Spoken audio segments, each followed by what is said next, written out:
Welcome to Fantasy and Frame Sunday pregame show. It is week 1 of the fantasy season. We are ready. Let's go. I am your host, Gator J. Oh, there goes the phone. I don't know why it just went off right there. Go away, phone. I got my guy, Nate Markin, with us from Shoot the Gap, our IDP show here on Fantasy and Frames. Nate, how are we this great morning? Wonderful, man. It's it's week 1, so I'm ready for 13 straight hours for me of football. Can't ask for anything better. Wait, you didn't even start. You forgot Thursday. Never mind. It's okay. You don't have to worry about it. We'll talk about it. Hey, it is. Like I said in the chat, and I'm sure we're going to talk about it. Not a big deal. But if it takes as much as it did to lose by 1, I'm okay with that because the haters are going to hate. Oh, yeah. Hollywood's going to love you on your show Wednesday night. So we have my guy, Kyle, my co-host over on Mocking After Dark. Kyle, how are you this morning? Doing great today. Yesterday, not so much. Had a run in on the road, got me a flat tire with the family. Yeah. Big old piece of construction metal right in the tire. But everything worked out. We're good now. Awesome. We have the CEO and founder of Fantasy and Frames with us this morning, Mr. Jorge Edwards. How are you? You didn't really think I was going to miss week 1, did you, when it came to the show, to the pregame show? Couldn't do that. Super excited. Really proud of everybody here at Fantasy and Frames. We cranked out so much content, 6 articles, 12 videos, 3 podcasts. And that's going to become like the norm here. And so just a lot of content. And most importantly, everybody has been super helpful online and answering people's questions leading up to the day's show. As you all know, who watched in previous years, we cover every game, offense, defense. We answer all your start-sit questions. So let's get these questions pouring in. Just super excited, man. Last but not least, joining us from the UK, Mr. Jonathan. How are we, sir? I know it's early morning for me and Nate and us, but for you, it is early afternoon. Yeah, it's nice. Yeah, it's a nice time. It's good to be back with you guys. Week 1 is always good fun. We've got like months of like hypothesizing about what's going to happen. We actually get to see real football. So yeah, I'm excited. Absolutely. If you're over there on Twitter or Facebook and you want to interact with us, please hit us up over on our YouTube channel at Fantasy in Frames. Great show lined up for week 1. We're going to answer all of your start sits, just like Jorge just mentioned. Please get those in the chat.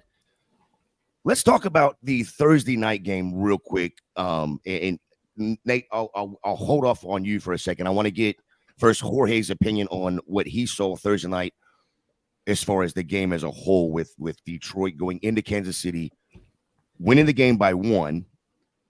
There was a lot of missed players on the Kansas City side of the ball. But what were your overall takeaways from the Thursday night game?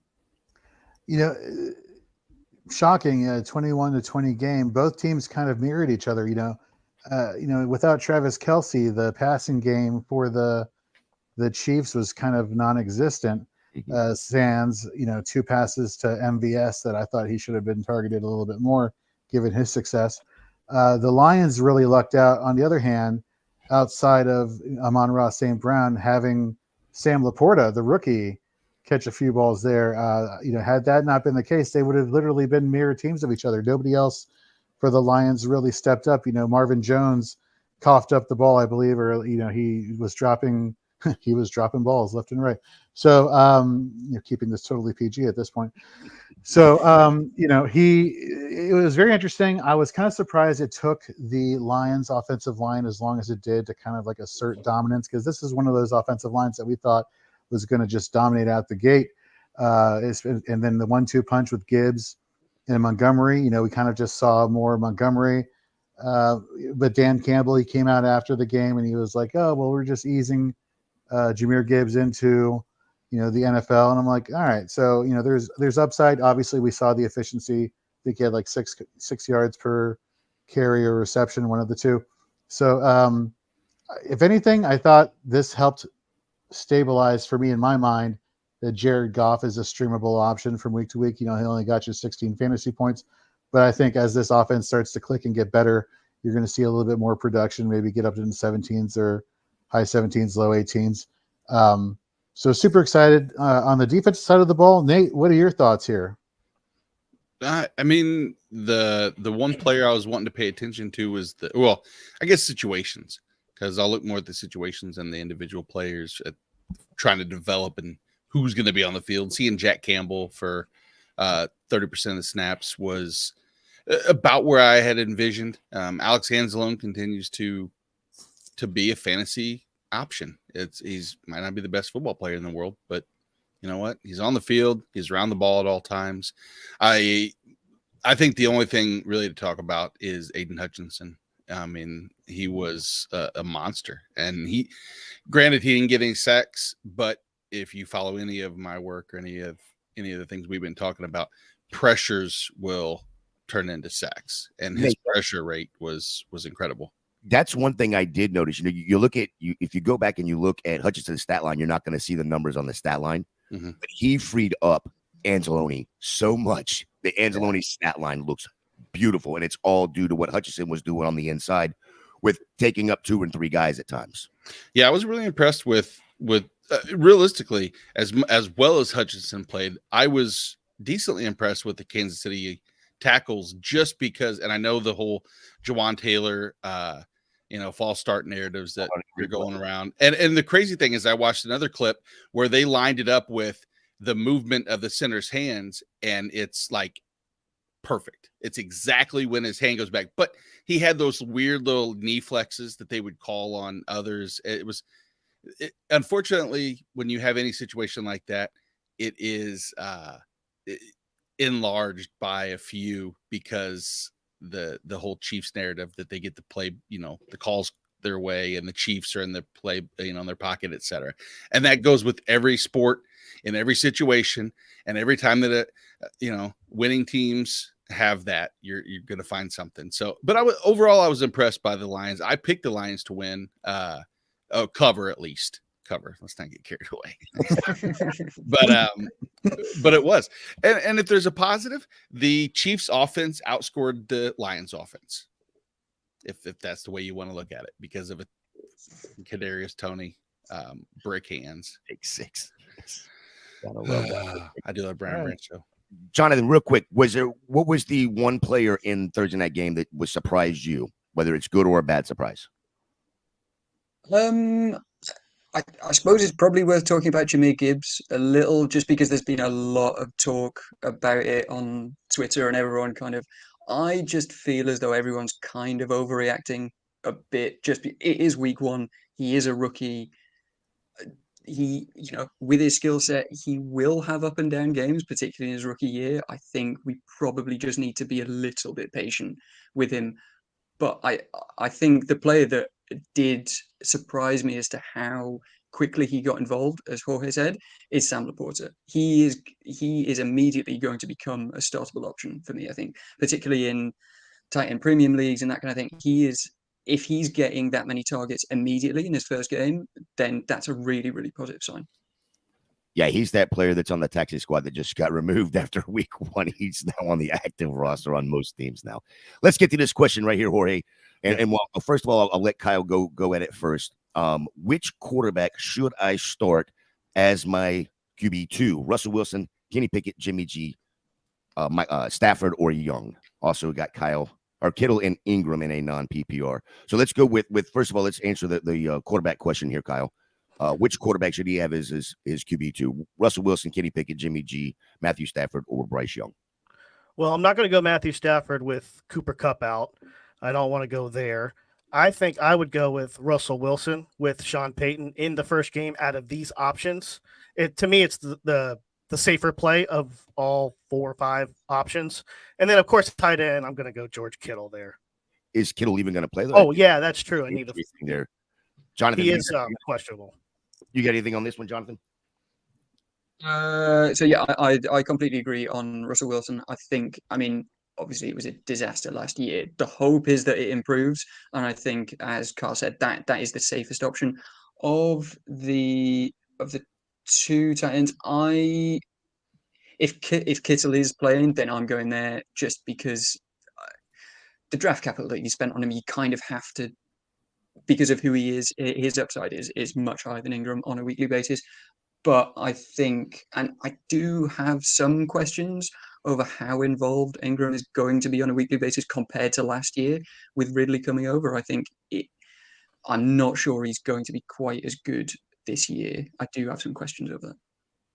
Well, good thing is both of those games are 1:00 games, so you'll be able to make that decision here very, very shortly. Exactly. So, Jorge, anything on this question right here for Blake? Yeah. So going to the non-PPR nature of this tight end question, obviously we don't care about receptions of non-PPR. We care about yardage, and we care about how far down the field the quarterback is targeting these tight ends and how far they're receiving down the field these passes. We look at the targets per se. Evan Ingram had 98 targets last year compared to George Kittle's 86. But we're looking at George Kittle's yards per reception at 12.8 yards versus Ingram's 10.5. So now you have Ridley, another mouth to feed in this passing game.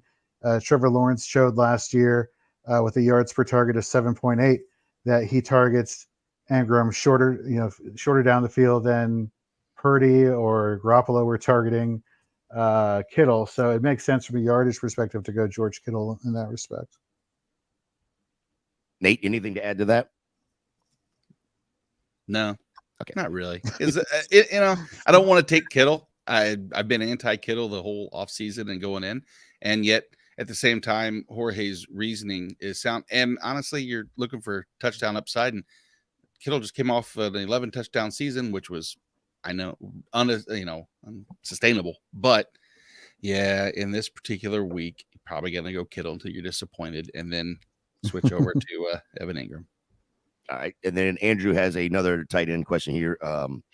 Who would you start over Isaiah Likely, assuming Mark Andrews is out? It depends on who your options are, I guess. I mean, you're not giving us any options of what you have there, Andrew. Who do you have as a choice to start over Isaiah, assuming Mark Andrews is out? Because Mark Andrews is in, you're playing him, right, Nate? Yeah. Well, yeah, you are. Yeah, I can't find a case that I wouldn't. As far as who am I starting over Likely, I've moved Likely into the tight end 8, where I have him right now. Those players listed ahead of him are Ingram, Pitts, Tyler Higbee. I have ahead of him, Dallas Goedert, and TJ Hawkinson. Yeah, I have Goddard, Everett, Higbee, Kyle, Pitts ahead of Likely, so he's in my top 10 also. Yeah, Andrew, if you need a little deeper into that answer, there you go. You can go right into the fantasyinframes.com and see the weekly rankings right there from Nate, Jorge, Chris. I believe Chris is on there. Drew's on there. There's a couple of them on there, so you can actually go in there and see those weekly rankings. Jonathan, you had something to say? Go ahead. No, the only thing I was going to say is I can see that he's added a comment there, but the Higbee was the one for me. It was my immediate thought of someone that is really high upside that might still be available on the waiver wire if people haven't been quick to pick him up. But yeah, if it's him or Pitts, I don't feel great about Pitts just because of the last couple of years, but I'm still going there. The upside is still too much. And also with Baltimore, they do have other options now. They do have, Bateman's back, Flowers is back. So, I don't think, I think there are other options there that they might go to over Likely. Yeah, I think Pitts is the answer. If it's Pitts or Likely there. B4E's, hey, just popping in or just popped up in my algorithm. Yep. Just saying, have a good year, win some bread, get that. Let's go. Thank you, sir, for dropping by. Absolutely love that. All right, let's get into this injury report, Nate. You put a bunch of players on here. What's going on this injury report that you have? So from an IDP standpoint, there's a few. There's not a ton. I think as much as there's more offensive players that are dealing with injury. But from an IDP standpoint, we know Jamal Adams is out. Julian Love steps into that situation. Chase Young is out. Don't know if we're shocked by that. Jorge, I was going to ask you, who steps in, do you think, into that role. Because if I'm looking at some of the players along the Washington defensive line, opposite Montez Sweat, James Smith-Williams is, I think, a 7th round player who really there was a little bit of hype, but he's questionable. KJ Henry is KJ Henry the next person up to, to fill those snaps, or are they just going to move around, Deron Payne, Jonathan Allen, and mix and match and hope to get just advantages across the line? I'm curious. So to answer your question, I think you are going to get some mixing and matching and some help at the linebacker position in terms of rushing the passer. I know they've been running 2 linebacker sets and really going, dime formation, which is kind of similar to what every defense is doing. I'm wondering whether or not they bring some help down from the secondary, a la like a Derek Forrest, and kind of bump up his value and kind of help with run support, or at least help with blitzing to a certain degree.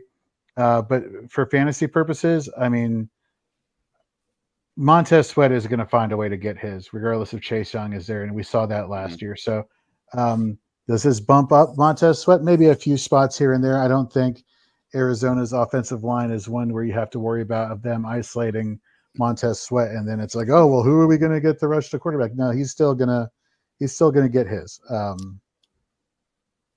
Yeah, it's not an option. I'm not too worried about, like, for Washington's situation to stay in that game. I think we both are in agreement there. Washington's my number 1 defense on the week, but it's not, if Chase Young continues to just be Chase Young, and there's got to be a second option. Don't know if there is. I think the interior options of that. Following up the Jamal Adams pick, staying in Seattle, Devin Witherspoon's questionable, trending the opposite direction. Not great. I love Devin Witherspoon coming in. I really wanted to see his usage out of the slot. I thought he was one of those guys that could take that step into IDP relevancy as a cornerback. And then at safety as well, Donovan Wilson of the Dallas Cowboys is trending to be out. In that case, I don't know if I love any of the other options immediately stepping in against the Giants. That's tricky. I think that, or Donovan Wilson is out. I'm sorry. Yeah, he was trending. He was doubtful heading into this morning. I don't know if he's been declared. He has been. I already have it listed on my sheet. Okay. But Malik Hooker will take over the majority of the snaps next to J-Ron Kearse. So Hooker in deep leagues, you could find worse options at safety. And that I like J-Ron Kearse actually a little bit more than Hooker, just because we saw him and Wilson kind of were being the 1-1A in terms of like box snaps and just tackle upside. I assume J-Ron Kearse has already started or rostered by people. Oh, I see what you're saying. Okay, never mind. My bad. No, you're good. Well, let's get into some of these 1 o'clock games. Since you brought the IDP guys up, we'll talk about these 1 o'clock games and also bring up some of the other injury news and weather related information on these games. Carolina at Atlanta. That is a 1 o'clock game. Right now, it's looking like Adam Thielen is questionable, but DJ Chark is out for the Panthers.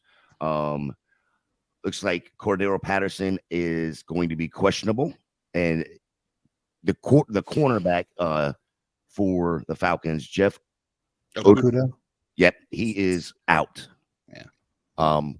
Let's go, Jonathan. What do you think about? Actually, let's go to Kyle first. What do you think about this game? The obvious when it comes to fantasy, we want to see Bijan getting the ball. We want to see what Ritter's going to be doing. What else are you looking at for this game? I will say, offensively, I would stay away from pretty much every single Carolina Panther. There's nobody. Maybe Miles Sanders, but other than that, I think this is going to be a low-scoring game. Not a lot of fantasy scoring, in my opinion. The one that I would definitely look to stream is the Atlanta Falcons defense. Any chance I can get a defense going up against a rookie quarterback getting his first NFL start, man, I'll happily jump on that. If I'm streaming defenses, of course. You're going to start Bijan. That's already there. Other than that, I would look elsewhere in this game.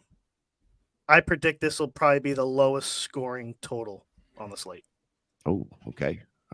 Let's get over here to Albert real quick since he's brought up Drake London. We're talking about the Atlanta game. Would you start Drake London or Christian Kirk in a full PPR, Jonathan?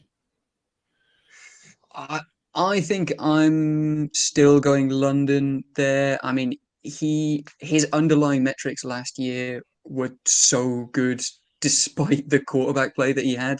It was something like a 2.07 yards per route run, a dot of around 11. So if he can just get some kind of adequate quarterback play, he is going to be really, really good. So I think I'm still going London there. Yeah, I think I'm with you there. All right, what are you looking at on the Carolina side of the ball? And I will get Jorge's answer to the Christian Kirk Drake London as soon as we're done here. But Jonathan, I want you to, what are you looking at for the Carolina side of the ball in this game? Anything? Carolina side, I suppose kind of what I was saying before about kind of week one starts to kind of answer some of these questions that we can then start to kind of project forward. For me, the things are, how does Bryce Young actually look? Is he going to be able to kind of start supporting any receivers? Like, who are the pass catching options that step up? Not that you're going to play them today, but starting to think sort of a few weeks down the line, who is going to step up? How involved is Miles Sanders in the passing game? I think is a really interesting question. But also just how does that O-line kind of hold up? There's been a lot of question marks over the preseason. So that, I think they're the big questions, is like, is Bryce Young going to be a kind of streamable quarterback, and is he going to be able to kind of support any of these pass catching options on a regular basis? Yeah, I think that's some of my biggest question too, is that offensive line that Carolina has. Are they going to be able to keep Bryce Young on his feet and not on his backside? Jorge, Drake London or Christian Kirk? I'm going to go the other way. I'm going to go Christian Kirk. I think you just can't ignore the production he had last year just because Calvin Ridley's there. I think this passing game as a whole is going to be very exciting to watch, as one of our analysts, Courtney, may or may not be describing later in one of the news segments we have here on the pregame show. I still think Kirk is going to get plenty of targets coming his way, with teams kind of realizing after this week, oh my God, Calvin Ridley's still good. Let's cover him up. So I think you're still going to get plenty of reception upside. Again, in this passing game, I think it's Evan Ingram who kind of takes the hit here. But I'm going to go Kirk. I trust the quarterback situation more in Jacksonville than I do with Atlanta. And again, just it's hard for me to ignore what he did last year. Nate, anything to add on this game? No, just, you guys touched on the offensive line. I think that's the one area that I do want to focus on, because last year at this time, Carolina was probably last, if not next to last, in offensive line rankings. And by mid-season, they were top 10, and Taylor Moton over at right tackle is probably one of the more underrated tackles in football. He allowed 21 total pressures last year. Really good pass protecting right tackle. And then, Aquanu over on the left side. I'm not worried about Atlanta's pass rush. I think from a scoring perspective, Kyle, you're spot on. The defense is streamable for that. But I don't see a lot of turnovers. I don't see a lot of sacks. That my 2 cents. And I think that's going to go a long way to determine if Miles Sanders is relevant or if Bryce Young can feel comfortable. And if so, I hate the Adam Thielen, he's old man Adam, but I wouldn't be shocked if he stays upright to see double-digit targets in this game. Might turn into only 6 catches for 65 yards, but he has a nose for a touchdown. And I'm not going to do the Adam Thielen game again. I'm not going to try to talk anybody into it, so I'll just avoid and move on to the next game. All right, moving on to the next game.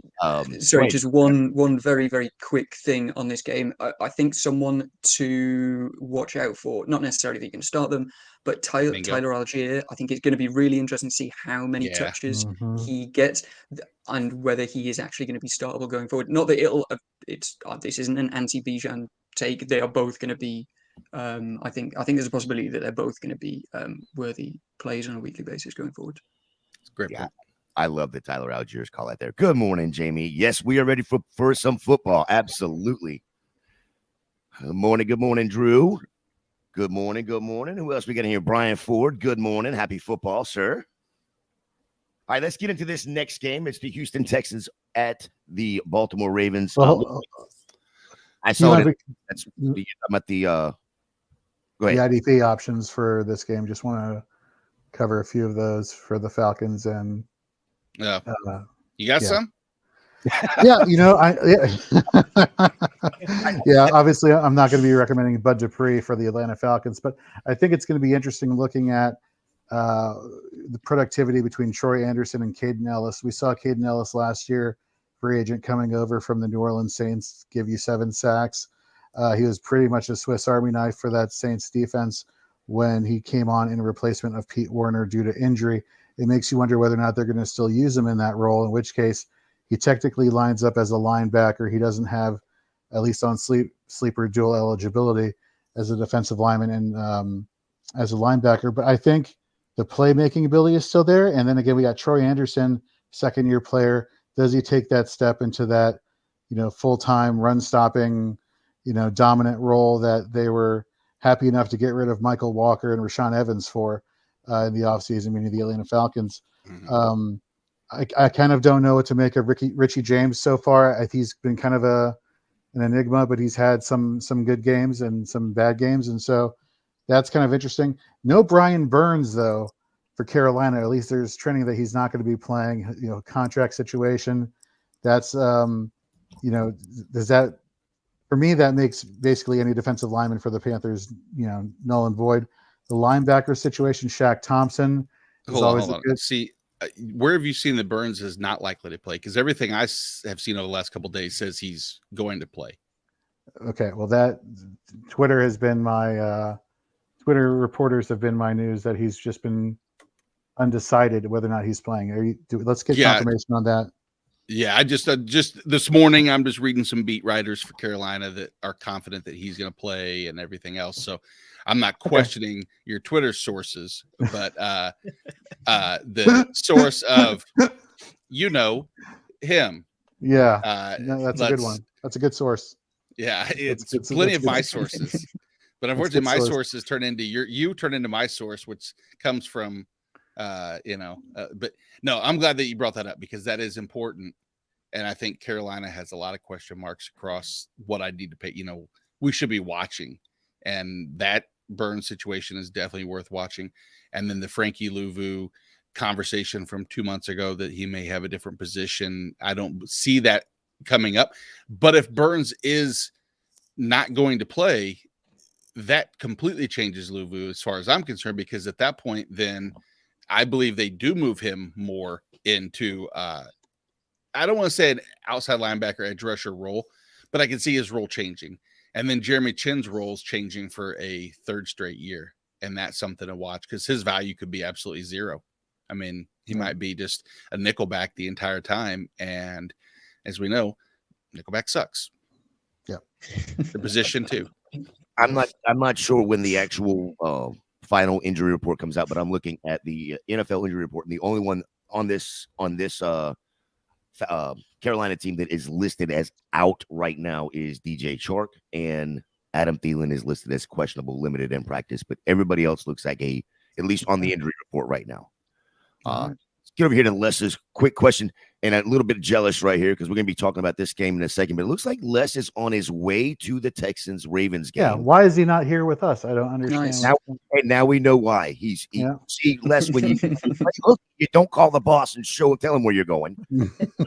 Hey, I did this show from the tailgate in Kansas City last year or 2 years ago. So I did it from the Packers. I did it from the Tottenham Stadium. Tottenham Stadium a couple of years ago as well. Les, you better have your equipment and be on within the next hour, is what I'm hearing. He wants to know Likely or Musgrave. Let's go around the frames real quick. Likely or Musgrave? Jorge. Likely. Nate? Yeah, you're likely. Jonathan? I'm trying not to be biased, but yes, yeah. I really wanted to say Musgrave, but yes, likely. It's all likely that we likely agree that it's Isaiah Likely. We've seen what Likely can do last year. Musgrave? Question mark. I'm going to go Isaiah Likely. Did you practice that in the mirror this morning? That was good. No. You must have practiced that in the mirror. Yeah. But if you remember last year, a lot of that stuff was going around when he was getting his playing time. Yep. Yeah. Steve got a question right here. Struggling a bit with Breece Hall or Deion Jackson, half PPR. Nate. I'm still going to go Breece Hall. I don't love the situation there, but I think that just that half of Breece Hall is better than 75% of Deion Jackson, than 115% of Deion Jackson. Let's not get carried away. Yep, it's true. Come on, It is you know true. it's true. It is true. It is true. And there's a non-zero chance that Evan Hull takes over the hot hand, which is what they said they're going to do in the first place. So don't be shocked. But yeah, Breece Hall. I know this is a Monday night game for Breece Hall, but he is currently listed as questionable. And True. So that's something to think about there. Yeah, I could say that. No, I won't say that. I'm just gonna. Yes, I would still lean Hall and just gamble on that. Jonathan? No, I was just going to say, what a world that we're living in, that like this is a question that's popping up in week one, like that there is like a genuine question between Breece Hall and Deion Jackson. It's these last couple of weeks have been a bit mad for injuries and everything. I can't really remember a period like this just before the start of the season. Normally the injuries happen once we've started rather than like the week before. Mm-hmm. Right. See, let's go right here. Jamie says Herbert or Breece. Leaning Herbert. I know it's not Roshan. And Jamie is a huge Roshan fan. I can't believe you're talking Herbert over Roshan, Jamie. What in the hell is the world coming to? We're talking about Breece Hall versus Deion Jackson, and now we're talking Jamie doesn't have Roshan in the starting lineup. Kyle, what are you thinking right here? Khalil Herbert for sure. The question marks with Breece. Khalil Herbert, we've seen what he can do in the preseason, and man, has he looked good. I think he's looked good. He's had that 156-yard, took to the house on the Titans there in the preseason. I just feel like he's the safer play than Breece Hall. I have him separated by one spot, so it's close. Really? Yeah, I do. You have Breece and Khalil Herbert separated by one spot right now. Yeah. I wouldn't take that chance though for the Monday night game and Breece sitting out. I wouldn't either. I have Herbert ahead, and I want to move him because I don't really think I was almost as emphatic as you are to say Herbert by far, and then I went to check my rankings, and I'm like, "The hell am I doing?" But I know what it is. It's that upside that that Breece Hall can break it even against Buffalo. But I mean, honestly, and I'll ask this question to Jorge. If you're looking at this, you're looking at Chicago. What time is Chicago? A 4:00 game today? Yeah. Or is it a 1:00 game? It's 4:00 game. So you're debating on a player of a 4:00 game or a Sunday or Monday night game, and that player that's playing Monday night is right now questionable. Correct. That should automatically go to the 4:00 game player, right? And just kind of if you take your lumps on Monday night, it is what it is. But you're taking a risk of taking a 0 in that spot if he's out. If the reports for Breece Hall after he returned the day after Dalvin Cook's signing was, which is all convenient, right? If the reports were like, oh, he has been struggling to get up to speed, or like, oh, he isn't looking like himself, I would be 100% Khalil Herbert. This questionable tag for Breece Hall does not concern me, and even the usage doesn't concern me because, again, you have the tandem there with Dalvin Cook, and I think despite this defensive line, which we'll get into later for the Buffalo Bills being, as heralded as it is, I still feel that Breece Hall can contribute, especially maybe not in between the 20s. I think that's going to be Dalvin Cook's sweet spot, but definitely in goal line situations or in red zone opportunities. So I'm all on board Breece Hall. And not to mention, this offense is going to be predicated on the passing game tomorrow with Aaron Rodgers. Aaron Rodgers is not stepping in week one and is just going to hand the ball off, a billion times. So they'll find themselves in scoring position more often than not. Marcos has got a question right here. Half PPR, Miles Sanders, Raheem Mostert, or Jahan Dotson. We'll leave Jorge to last on this because the whole Commanders fandom is going to come out. I'm thinking, Jonathan, who are you looking at here with Miles Sanders, Raheem Mostert, or Jahan Dotson and a half-point PPR? So what's interesting is that I have actually come to this with pretty much this exact question as well, that I have Miles Sanders and Raheem Mostert, and I'm struggling to work out what to do. I think I'm Miles Sanders just because I know. Sure. Because I know what that's going to be. I don't know how much he's going to get, but I really like Mostert this week. To me, they're really, really close, those two. I would probably go Sanders just because I know what the workload's going to be. That's not going to be helpful because I would go Mostert because I feel that it's going to be exactly like Kyle said. On one hand, the Miles Sanders game is going to be maybe the lowest scoring game of the slate or the weekend. And on the other hand, Mostert will probably be part of the highest scoring game. And I know that it might not necessarily mean that all roads lead to Mostert, but I believe that from the running perspective, it will. And there's a good chance that if there's anybody that can break one off, we know it's Raheem. If there's someone that wants to be part of a high-powered offense, I would rather lean Mostert myself. Sorry, Jonathan. I know that internal of that debate you're going to have. Trust your gut probably more than anything, but trust me second. So does Dotson not even enter into the question here? I mean, I love Dotson. I really do. I just think that I'm going to probably lean one of the surefire guys that are going to, handle it. I don't want to say a guaranteed floor of touches, but I'm going to lean to that, especially if they're that close, because I don't think that the McLaurin concern is as amplified anymore. And I think that they're going to end up running the ball when they get up by 14 against Arizona. And it's going to be gross to say a Brian Robinson game more than anything. Yuck. Jorge, what's your thoughts on the Sanders, Mostert, Dotson half-point PPR? Going back to Kyle again, what you said about this being a low-scoring game, I think Atlanta controls the time of possession with their running game with either a combination of Bijan in the beginning or Algier at the end. So that crosses them off. I think for Mostert or Dotson, I do think having McLaurin back and declared healthy is going to dip into his targets. If McLaurin wasn't back, then it'd be, for me, Dotson would be the safer play, and then Mostert. But we have a comment here from Chris, who should be on the show pretty soon, regarding to Terrence Armstead being out this week. I don't know what to expect from that bad O-line. Mostert has reception upside. I don't think they're just gonna be like, oh, we're gonna throw Devon A-Chain into the fire and he's gonna handle all passing duties. Maybe eventually, but I still think Mostert has enough PPR upside or half PPR upside to warrant a start this week out of the three that we were just talking about. They added Isaiah Wynn this offseason too, who will fill in. And I know it's not Tron Armstead, but it's at least a capable body. Tyler, why aren't you here? Yeah, so it was just now. We chose. Now we got to choose between Khalil Herbert or Deion Jackson. Khalil Herbert versus Green Bay or Deion Jackson versus Jacksonville. Let's go back to you, Kyle. Khalil Herbert once again. He's going to have more of a workload than Deion Jackson, in my opinion. That's divided by 3 there in Indy. I'm going Khalil Herbert. Volume. Nice. Nate. Herbert. Jorge. Herbert. Jonathan. Yeah, Herbert. There he is. Good morning, Mr. Dynasty Deviant jumping in the house. How are you this morning? Happy football day. Happy football day. Good morning, guys. Good morning. Good morning. Well, I'll send a question to you real quick. Khalil Herbert versus Green Bay, Deion Jackson versus Jacksonville. Who are you starting? Can you repeat that? I had some technical difficulties. I apologize. Yeah, Khalil Herbert or Deion Jackson. For me, I'm gonna go with Khalil Herbert.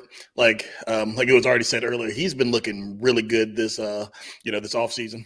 And I really feel that he is going to be the main guy in that Chicago offense. And that they want to run the ball a little bit. I'm gonna go with him.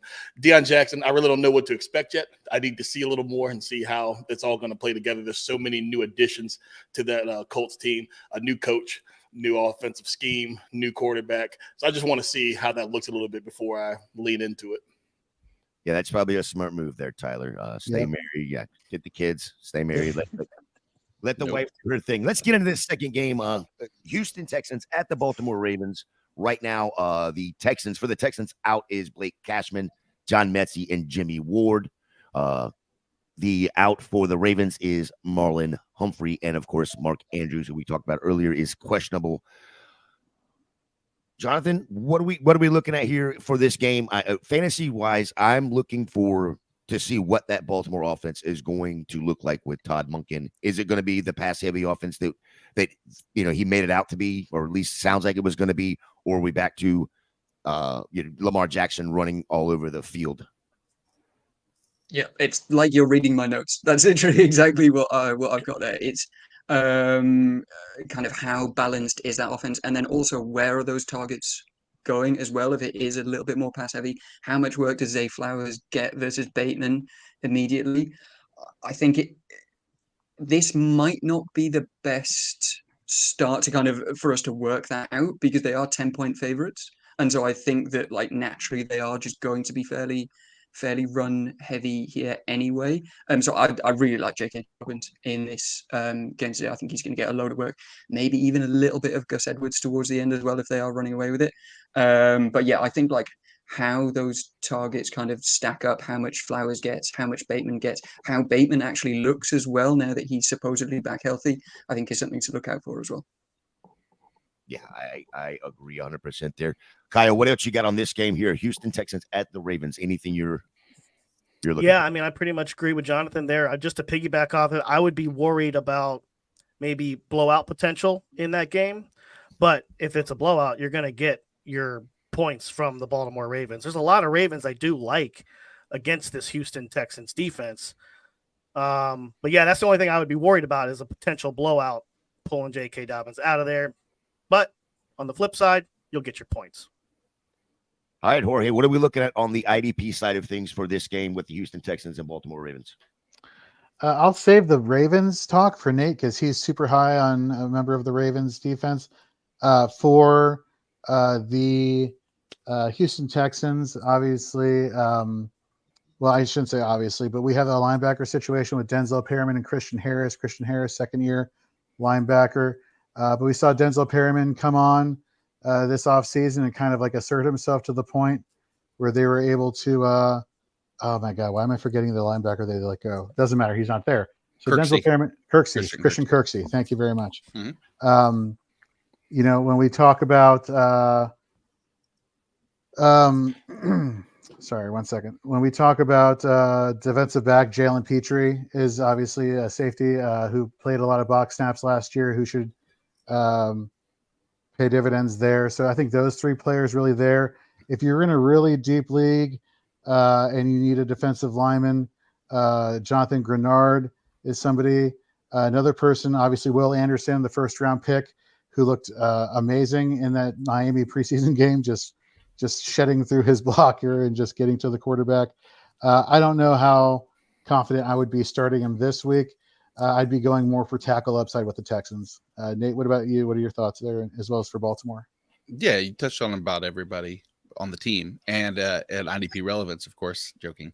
On the Baltimore side, who you were alluding to is Kyle Hamilton. And I'm intrigued. I think talk about Marlon Humphrey being out moves Kyle Hamilton into even potentially more roles and just being all around the field. And that play, his skill set alongside snap opportunities for me just elevates his floor. I'll have him probably in my top 5 or 6 about every week until proven otherwise, which might not take long. Who knows? But the one thing I want to pay attention to is the Baltimore Raven pass rush, because realistically, you have a lot of names across that defensive line. Broderick Washington, Michael Pierce, Odafe Owe, Jadeveon Clowney. But the name that stands out to me that I want to watch is second-year player David Ojabo, who's coming off of injury. And in the limited sample last year had proved that when given the opportunity, pretty dangerous. And we saw that in college production as well as translated into what we hope for the NFL. So if he can get plenty of snaps against the Houston Texans offensive line, I think that could be a name. I'm hoping, I'm going to start typing it up right now for my waiver wire article or for our waiver wire article, that David Ojabo will be a name to pick up. Absolutely. Chris, is there anybody that you were absolutely starting on the Houston Texans offensive side of the ball for fantasy? No, in a short word, no. There's nobody that I absolutely have to start. I think it's going to be one of those difficult games. I would pick the Texans to cover. I don't think it's going to be a runaway like a lot of people really think it is. The Houston Texans, their defense actually played pretty well last year, despite all the losses, and they were pretty strong against the run. And then with the new offense being installed, and it's the very week one, like with the Ravens, I'm not so sure if they're going to be as high flying as we all want them to be. But when it comes down to if there's somebody that I have to, I'd imagine that most people need to start Dameon Pierce. You know, if you don't have 2 running backs a little better than that. So he might be like the one, but Other than that, not really. Dalton Schultz. Yeah, I do like Dalton Schultz, especially with the tight end injury bug going into week 1. That is a good pull right there. I like him a lot. Okay, just brought that one up. Anybody else got anybody else to add for the Houston Baltimore game? Anybody at all? Who's taking his gamble on Zay Flowers this week? Anybody? I will for sure. I love Zay Flowers. I think he's going to be strong. I really do. Like I said before, I really don't trust this Ravens receiving room, and I think that Flowers is going to assert himself pretty early in the season, and it could start today. So yeah. So let me piggyback off that for a second. If you had to choose a rookie wide receiver, Tank Dell or Zay Flowers, who would it be? Zay Flowers. Yeah. Okay. Yeah, I don't even know if that one's that close there. I think it's Zay Flowers. Jordan Addison and Zay Flowers is one that would be close, and I'm probably even leaning Zay Flowers in that. And I love Jordan Addison as well. So it's interesting. Tyler's got this question right here. Can you trust Rashawn Gary yet, or do you still have to wait and see? I'm waiting and seeing. I'd feel more comfortable. This is just me with Preston Smith than Rashawn Gary. I think Rashawn Gary is going to get limited snaps coming off of his injury last year. Nate, you full agreement with that? I don't want to trust him yet. I think it's a wait and see. It's a wait and see simply because I think, as they say, he's limited snap count. The matchup is great, though. He's going to go against a rookie tackle in Chicago, and Chicago already know if there's one thing that they do well is allow a high sack percentage for limited dropbacks. But that's depends on how deep and roster situations. According Tyler, send me a message if you have if it's Rashawn Gary or blah blah blah, and I'll let you know. Yeah. All right, so we'll move on to the next game, which I think could be possibly one of the higher scoring games of the day. I mean, it does have the highest paid player per year now in Joe Burrow. Cincinnati at Cleveland. Looks like Joseph Asai. Did I say that right, Nate? Okay. You did.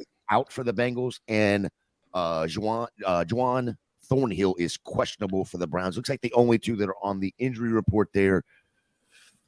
I'm looking for an exciting game. I know T. Higgins is having issues right now with his money talks and all of that. Still expect him to play and be a dominant number 2. Kyle, what are we looking at in this game here? Pick a side and tell me about them. There's fireworks on both sides, in my opinion.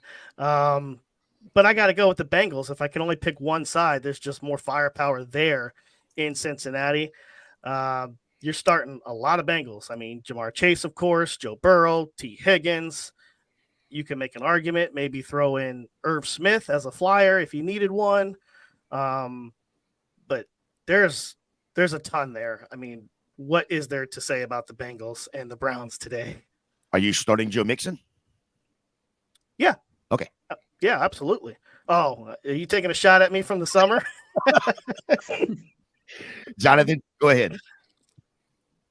I suppose on the Browns side, the question is kind of who is Deshaun Watson now? Like, which version of Deshaun Watson do we get? Because then that just feeds into all of the other players around him. Something that is really hard to know at this point. I think Elijah Moore is a really interesting one for us to talk about, potentially kind of what his role is and kind of how, they're talking about all these ways they can potentially get him involved. It's going to be really interesting to see just how many touches he gets versus and how much Cooper sort of dominates those touches. Chris? I mean, I agree with what Kyle and Jonathan said. I mean, it's going to be a good game. Like, it's expected to be one of the higher scoring games, on the slate today. And there's two good teams, I really think. But I think the crux of it is really going to come down to, like, as Kyle said, what is Deshaun Watson? Is he going to be what we seen like in Houston before things went bad, or is he going to be like the rusty version that we seen when he came to Cleveland? If he's out there and he's one-hopping balls and all the stuff, then it's really not going to be that big. Not great of a game. I think Nick Chubb regardless, is going to get his. I think he's going to be a stud, somebody that you can really trust. And I really like Mixon a lot in this matchup as well. We know all the firepower that Cincinnati has, but I just really think it's going to become one of those ground and pound type games, a true AFC North, like, knockout, drag out. And I think the running backs are going to be the stars. I like that. Cleveland were much better against the pass last year than the run. So yeah, it should be a good matchup for Chubb. All right, to pick one of the sides, and let's talk about that IDP stuff. Sure, I'll go Cleveland. Low-hanging fruit here. Sorry, Nate. That's all right.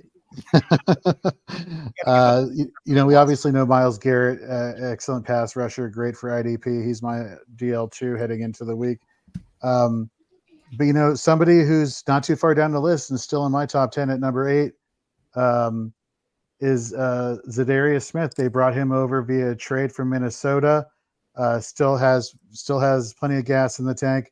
He had a lot of success in Baltimore, went to Green Bay, had a lot of success there, but went to Minnesota afterwards.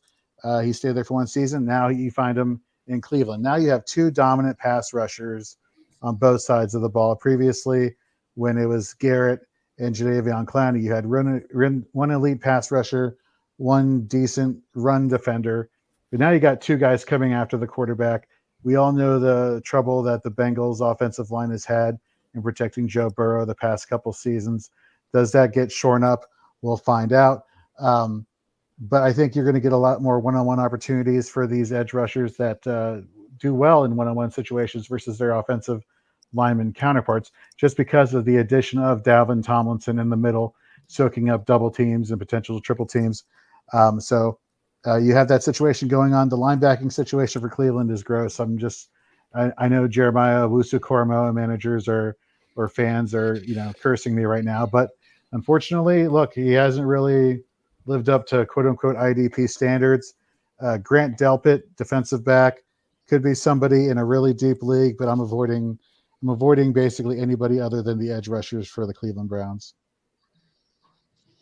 Mm-hmm. When you said the JOK managers and fans out there, you guys watch Arrested Development ever? There was a meme where it's he goes, "There are dozens of us," and that's all I think of. There's dozens of the JOK fans anymore, and that's about it. But on the Cincinnati side, there's still a lot. I mean, realistically, on both ends, I've been a big Trey Hendrickson fan over the years. It's lost its luster. His tackle floor is lava, and it's sack upside only. Sam Hubbard is the better play, especially against a run-heavy Cleveland. I think his tackle floor is a little elevated, much more than Trey Hendrickson. But without Joseph Asai in, there could be a rotation, a chance to get Miles Murphy acclimated, let him kind of wet his whistle a little bit this season, see if he steps in and actually gets some snaps. So I'll pay attention to that. Pay attention to see how much usage Jermaine Pratt has as the LB2. Logan Wilson should be a plug-and-play linebacker 1 this week. No concerns there.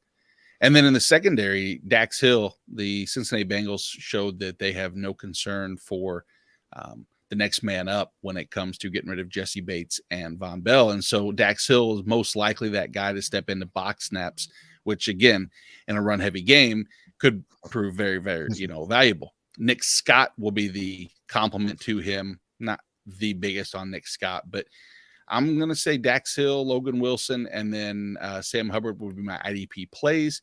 My watches will be Miles Murphy and the LB2. Mark's got a question for us in here. Happy football day. Full PPR needs 1 running back. Brian Robinson, Raheem Mostert, Cam Akers. Chris, let's start with you on this one. For me, I'm going to order these guys as Brian Robinson, Cam Akers, and then Raheem Mostert. I trust Robinson and that Commanders offense a little more today. I think that his role is more defined. Akers, he is the guy right now, but we know it's easy for him to get in McVay's doghouse. And with Mostert, like I mentioned earlier in my comment, I'm not trusting that Miami Dolphins offensive line today. Liam Eichenberg, he's starting, and he is a revolving door at guard. Armstead, who made everyone on the line better, is out. And you got Khalil Mack and you got Bosa coming after Tua. It's going to be brutal for that offensive line today. So And I think that's going to affect the running game. So Mostert, yeah, he will get his in the passing game, but I got to go Brian Robinson. Jonathan?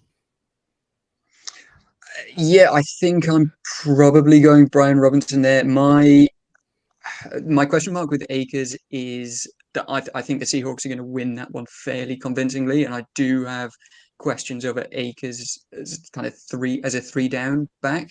There's been a lot of talk about Kyron Williams getting a lot of the passing down work, so I do worry about Akers' sort of upside in that game. So yeah, I would probably go Robinson as the safest of those three, I would say. Jorge?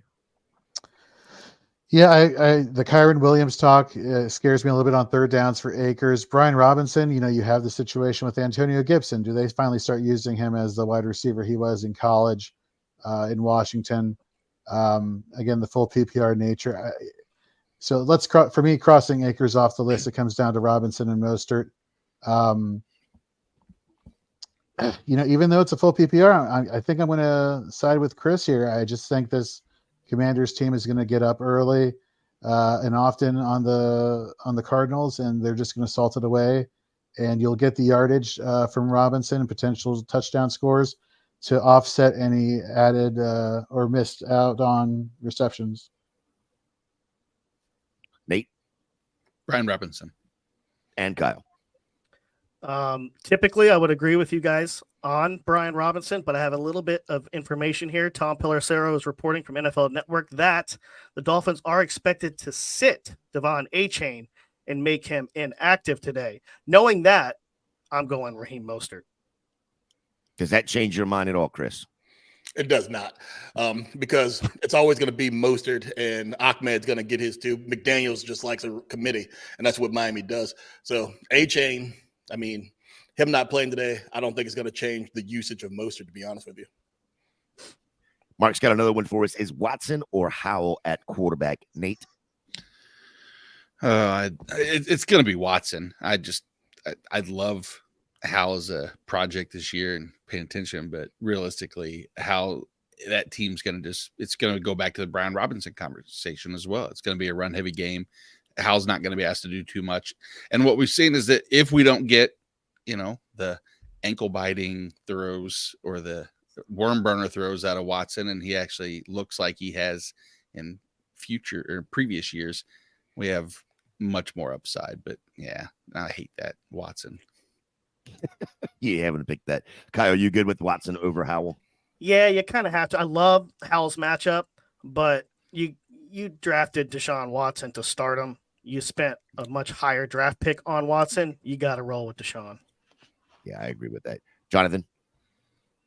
Yeah, much higher over under on that, I would imagine. I do like Howell today just because, like we saw in college, like he does have like good rushing upside. But I think I'm still going Watson just. Yeah, I think as much as I like Howell, and I know Jorge likes Howell, I would have to lean Watson here for the simple fact of what Kyle just said. You drafted him that high for a reason. All right, let's get on to the next game. Another rookie quarterback here. Jacksonville Jaguars at the Colts. Probably one of my favorite players coming out of the draft just because he is a Gator, and that's Anthony Richardson. The problem with this game is there will be no JT for at least the first 4 weeks. Jacksonville going into Indy.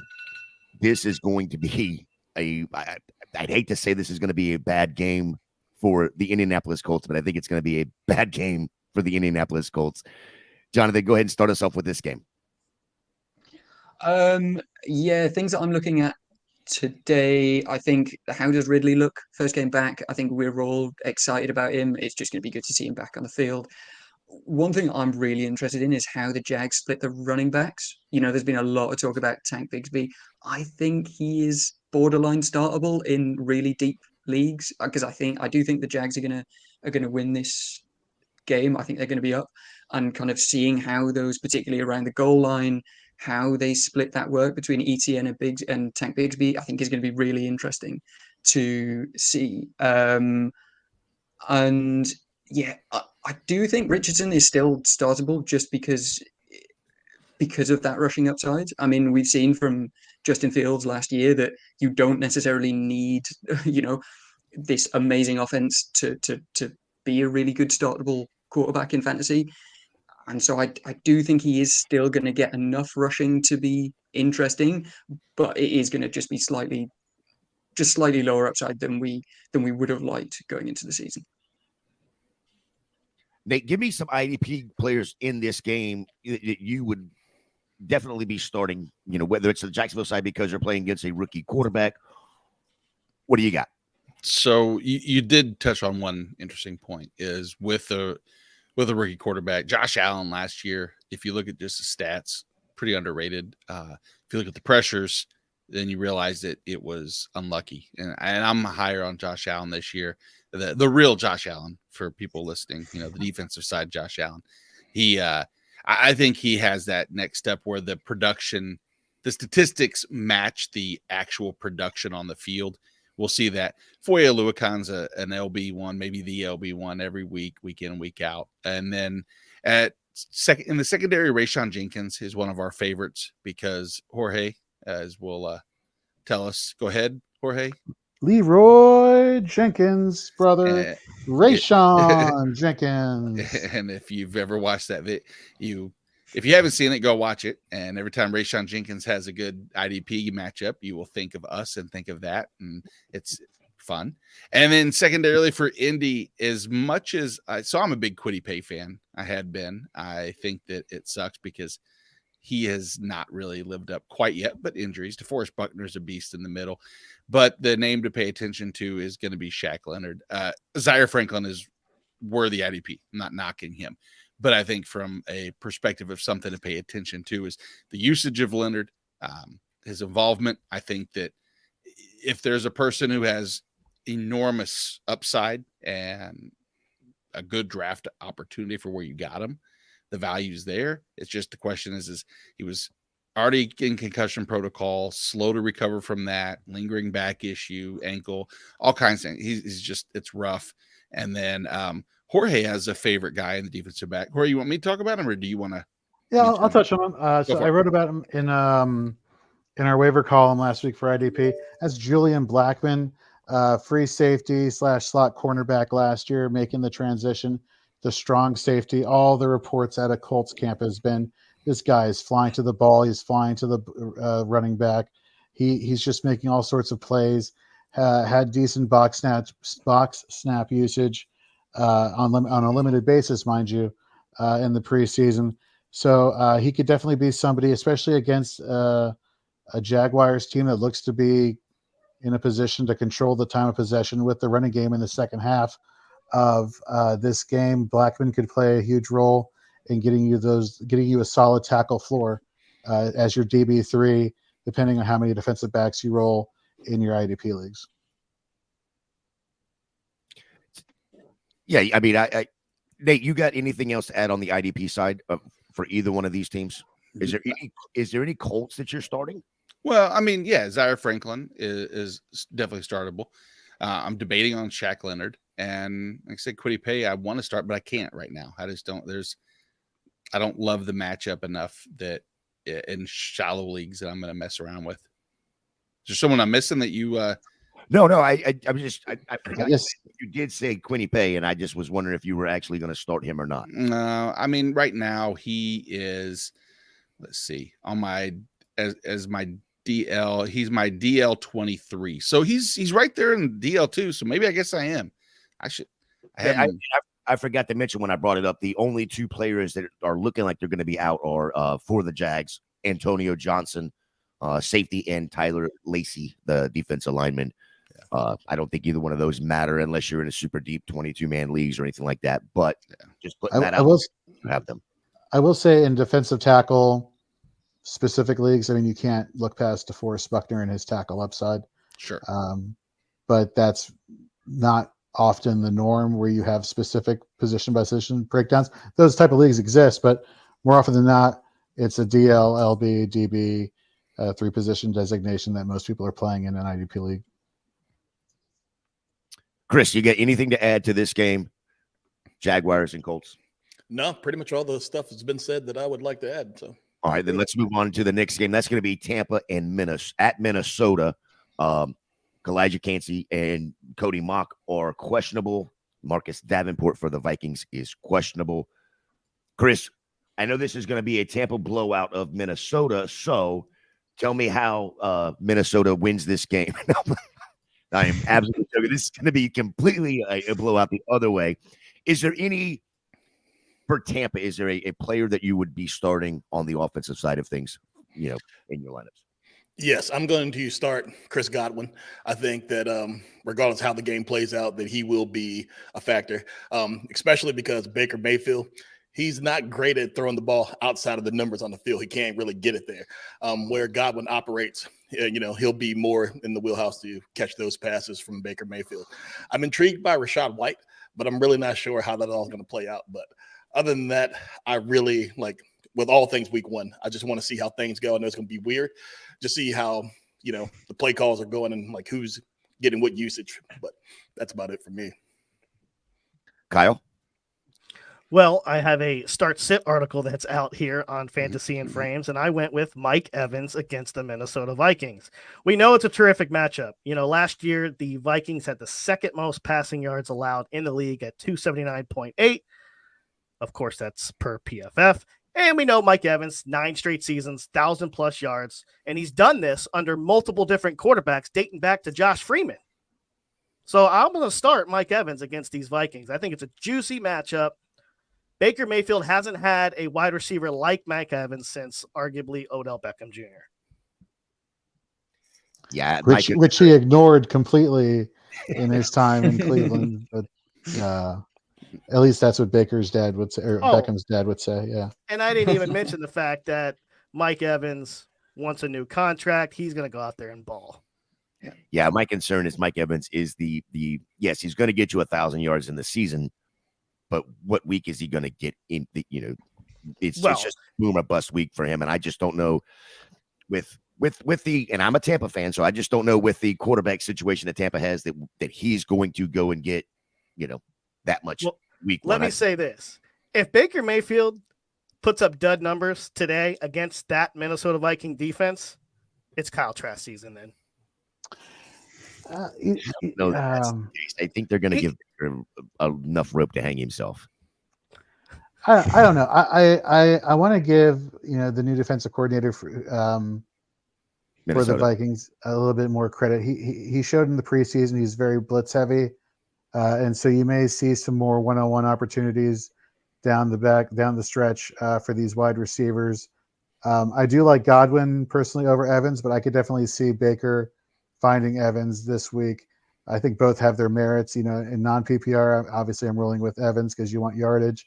For PPR, you're going with Godwin. Godwin, again, year removed from the ACL injury. So normally they say, the experts, that the medical experts, is that it normally takes a couple of years or a year to get past that initial injury. Didn't take Jordy Nelson, huh, Jonathan? Little Packers throwback there. Anyhow, Jordy Nelson, fantastic wide receiver for the Green Bay Packers, but that has nothing to do with this game. So I'll stop talking. All right, Nate, give me some IDP players that we're watching and starting in this game with the Bucs and the Vikings. So Danielle Hunter always has been, just when he's healthy, a beast. Maybe top 2 or 3 pass rushers in the league. Love to see him another season removed from that neck injury. We're going to see Jordan Hicks do what Jordan Hicks does, which is play plenty of snaps, should see plenty of volume. That second linebacker there is the question that, as time evolves, remember this is week 1, maybe by week 11, we're talking about Ivan Pace being that LB2 that has that upside. My 2 cents. I think he's just a great tackler, and I think that will eventually rise to the top. And in the secondary, Harrison Smith is very just underappreciated. He's a guy that's going to work his way into that DB1 every, end of the year discussion every week. And it's pretty consistent floor. Not the most ridiculous ceiling, but you don't need that. You just want some consistent play. On Tampa's side, it's the linebackers and that's it, really, because I don't know who to trust at any other position. Antoine Winfield is moving positions for the first time, really, that we've seen him move from box snaps to more of a free safety role. What does that mean for his development? or his production, it's hard to say. Second, guys that are off the ball as free safeties looking for the big plays and against an offense that should move it downfield, it helps his floor, but I'm not thrilled with the pass rushers on Tampa. I will say, for the linebacking situation for the Buccaneers, obviously, Devin White, Levante David, somebody who is going to be a backup to theirs, who dealt with some injuries in training camp, but looks to be good heading into week 1, that I was kind of high on in the pre-draft process. Servassier Dennis. Put that name in the back of your head. Devin White wants a new contract. Doesn't look like the Buccaneers are going to want to do that. Will he be a trade candidate during the season? I don't know. For dynasty leagues, for your IDP dynasty leagues, Servassier Dennis, somebody just to store up in your brain, but not for this week. Yeah, that's going to be some interesting questions. Tampa's got a couple players on both sides of the ball that are not happy with their contract situations right now. JJ is in the chat. Good morning, sir. What's up, guys? Here for the IDP. Start 2. Love, Neil. I'm going to mess this name up. Hufanga. Jay Thompson. He sat Snead. Thanks to Nate. Good job, Nate. What a call. I've been saying it all off season. But that's I still love the player. I just don't love the IDP. So let's see. Jorge, you want to give one of them? Sure. I'm going to go Julian Love. No. Jamal Adams in Seattle. I do believe that whatever offense the Rams have today is going to go through the running game with Cam Akers, which is going to set up Julian Love, I think, well. We saw him play pretty well against the run for the Giants last year. They bring him over in free agency. Again, like I said, no Jamal Williams. So I think I'd go Julian Love here. And I would go with, it's close, but I'm going to go Jalen Thompson. Just simply, I have him and Ryan Neal back to back, but I think Washington's getting, like you said, they're going to run the ball. I think they're going to control the clock. I don't think Arizona's going to be able to do much. He'll be on the field a ton. And we've seen that even with him and Budda Baker on the field at the same time, he can outproduce Budda Baker. And if you can do that without Xavier McKinney, Zaven Collins is on the edge. It just seems like there's so much opportunity for Jalen Thompson to be involved in so many of the plays. I might move Thompson ahead of Julian Love. And he's got one more here. It's Campbell or Kendricks. Jorge, you want to touch this one? Yeah, I'll. The issue here for Devondre Campbell is like how much is Quay Walker going to be eating into his productivity? We saw last year when they were both on the field, there was some cutting into that. Although Devondre Campbell to start the season before Quay Walker kind of got into a rhythm was one of the top linebackers in IDP, going against what should be a run heavy situation against the Bears. I'd go Devondre Campbell. I'm not so in on Eric Hendricks this year. Saying Campbell's my LB10, Kendricks is my LB15 this week, so Devondre Campbell. Then moving on to the next game is Tennessee at New Orleans. Looks like we have Trey Avery for the Titans is out. Questionable is Harold Landry and Dylan Ruse. Landry is out, you said? Questionable. Harold Landry is, yes, questionable. Out for the Saints is Tyquan Smith, JT Gray. And then he is questionable, but I think there's been an update that Kendra Miller is showing as questionable, but I think there's been an update that he is actually not playing. But right now, it's still showing as questionable. Tennessee Titans at the New Orleans Saints. Chris, what are we looking for in this game? The biggest thing that I'm looking for in this game, I want to see what Jamal Williams is going to, like, his usage. We know the Kamara, he's suspended for the first 3 games, and it's looking like that he's going to get that lion's share. So I really want to see that. I kind of want to see how Carr acclimates himself into like this new town, new team and everything. And then with Tennessee, like, honestly, I really don't know what to expect from the Titans this year. I really could see them going like either way. Like, I could see them like being on the back end of that window. It's closed and now the older people are falling off. But I just really want to see what New Orleans does. That's what I'm most intrigued about. And JJ's in the chat saying that Landry is a go today. So if that's the case, that's good news, right there, Jorge. Absolutely. Yeah. IDP side of the thing, of the ball there with the Saints losing. They've lost a couple players, whether it be free agency or trade. They lost their DC. How does this look? How does this game look on the IDP side of the ball, Jorge? So for the Saints, we saw Carl Granderson when he came in towards the end of last season, defensive end, really be very productive. And that in turn, what made him productive was his win rate. Really good against the one-on-one blocks on the offensive side of the line for the opposing team. What did that do? That helped free up Cam Jordan. We saw Cam Jordan's productivity increase down the stretch, coinciding with Granderson. So I actually like both of them. Cameron Jordan first, Carl Granderson as a DL3, but definitely has DL2 upside. We look at the linebacking situation, good old standby, #tackle machine, Demario Davis.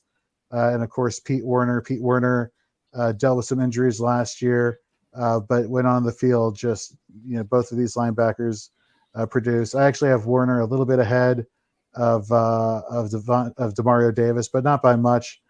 So those would be my 4 on the Browns that I'd feel most. It's not the Browns, the Saints that I feel most confident in. Yeah, it's early. Jonathan, what are you looking like in this game here, Jonathan? I think, a lot of it's kind of been mentioned. I think Williams is a really interesting one because Tennessee was one of the worst matchups for running backs last year. They averaged 77 rushing yards per game allowed last year, only 9 rushing touchdowns, which was the 3rd fewest.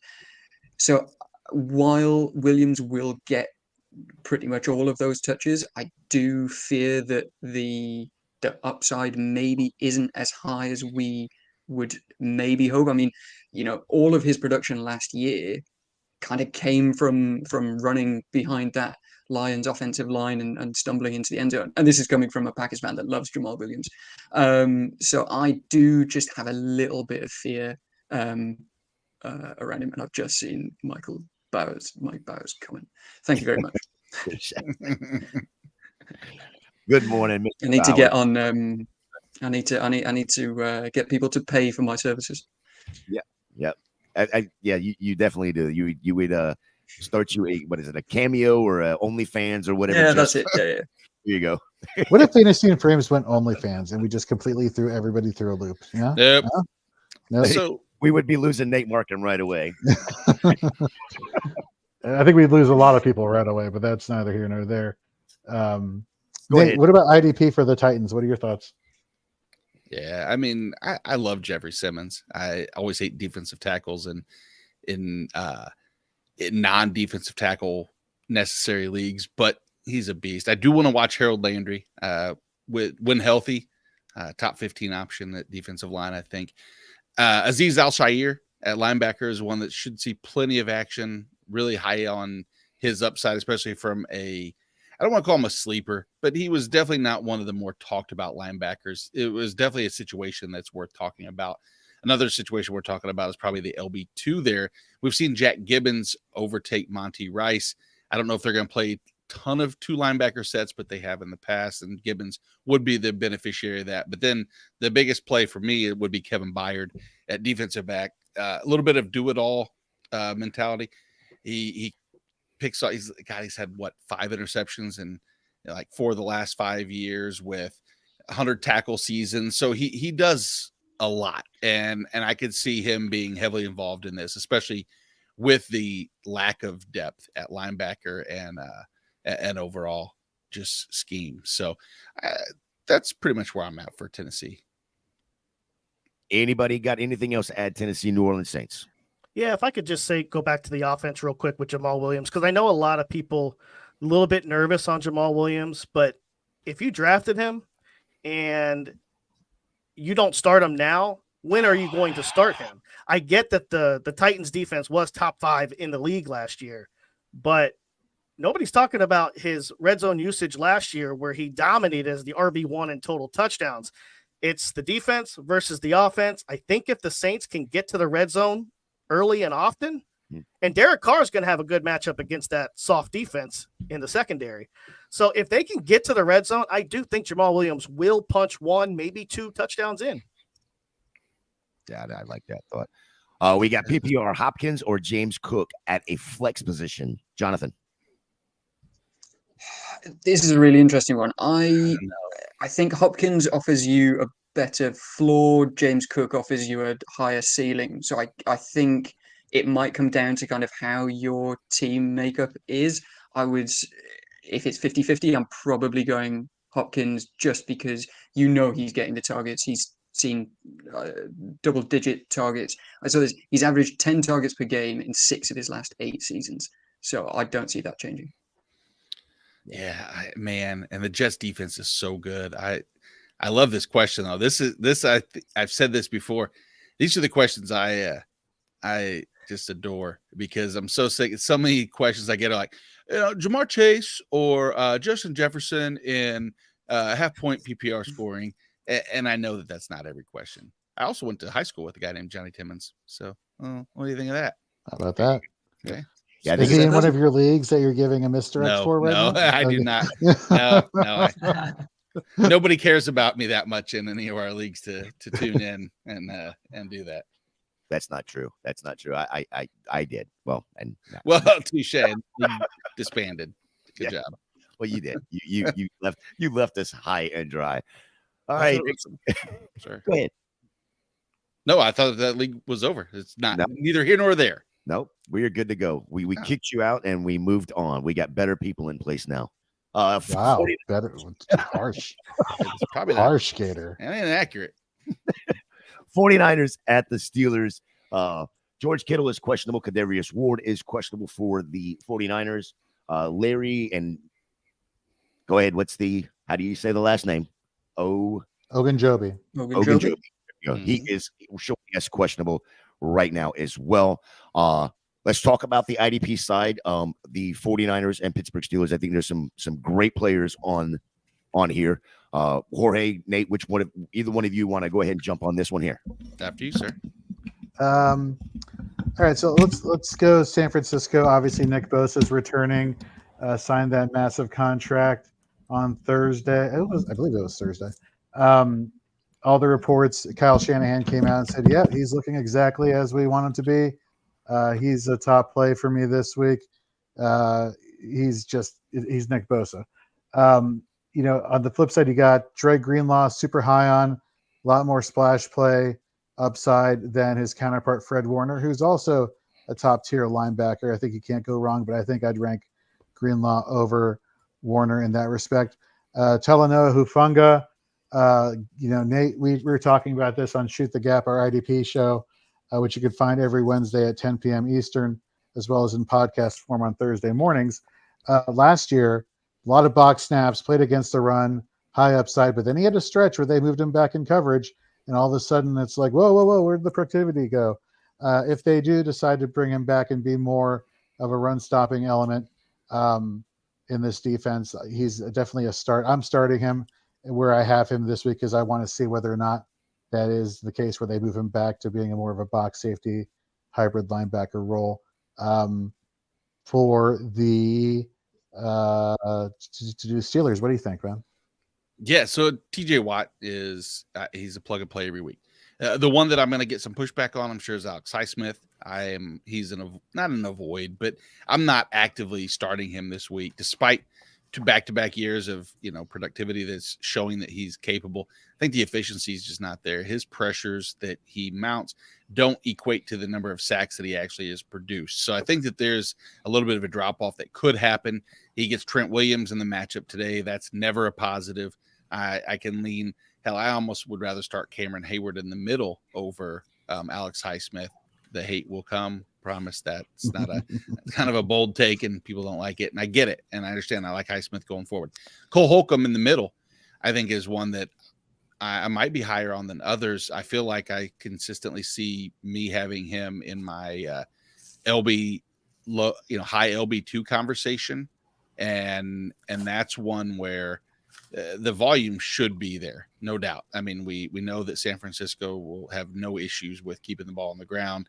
And I think that he should be involved plenty of those of the plays. And going back to the secondary, it's, I mean, I hate to say it's easy, but it's Minka Fitzpatrick, and that's it. So Minka, Cole Holcomb, TJ Watt, maybe Cameron Hayward, Highsmith if you have to. We have Mr. David Ibrahim finally joining us. How are we doing this morning, sir?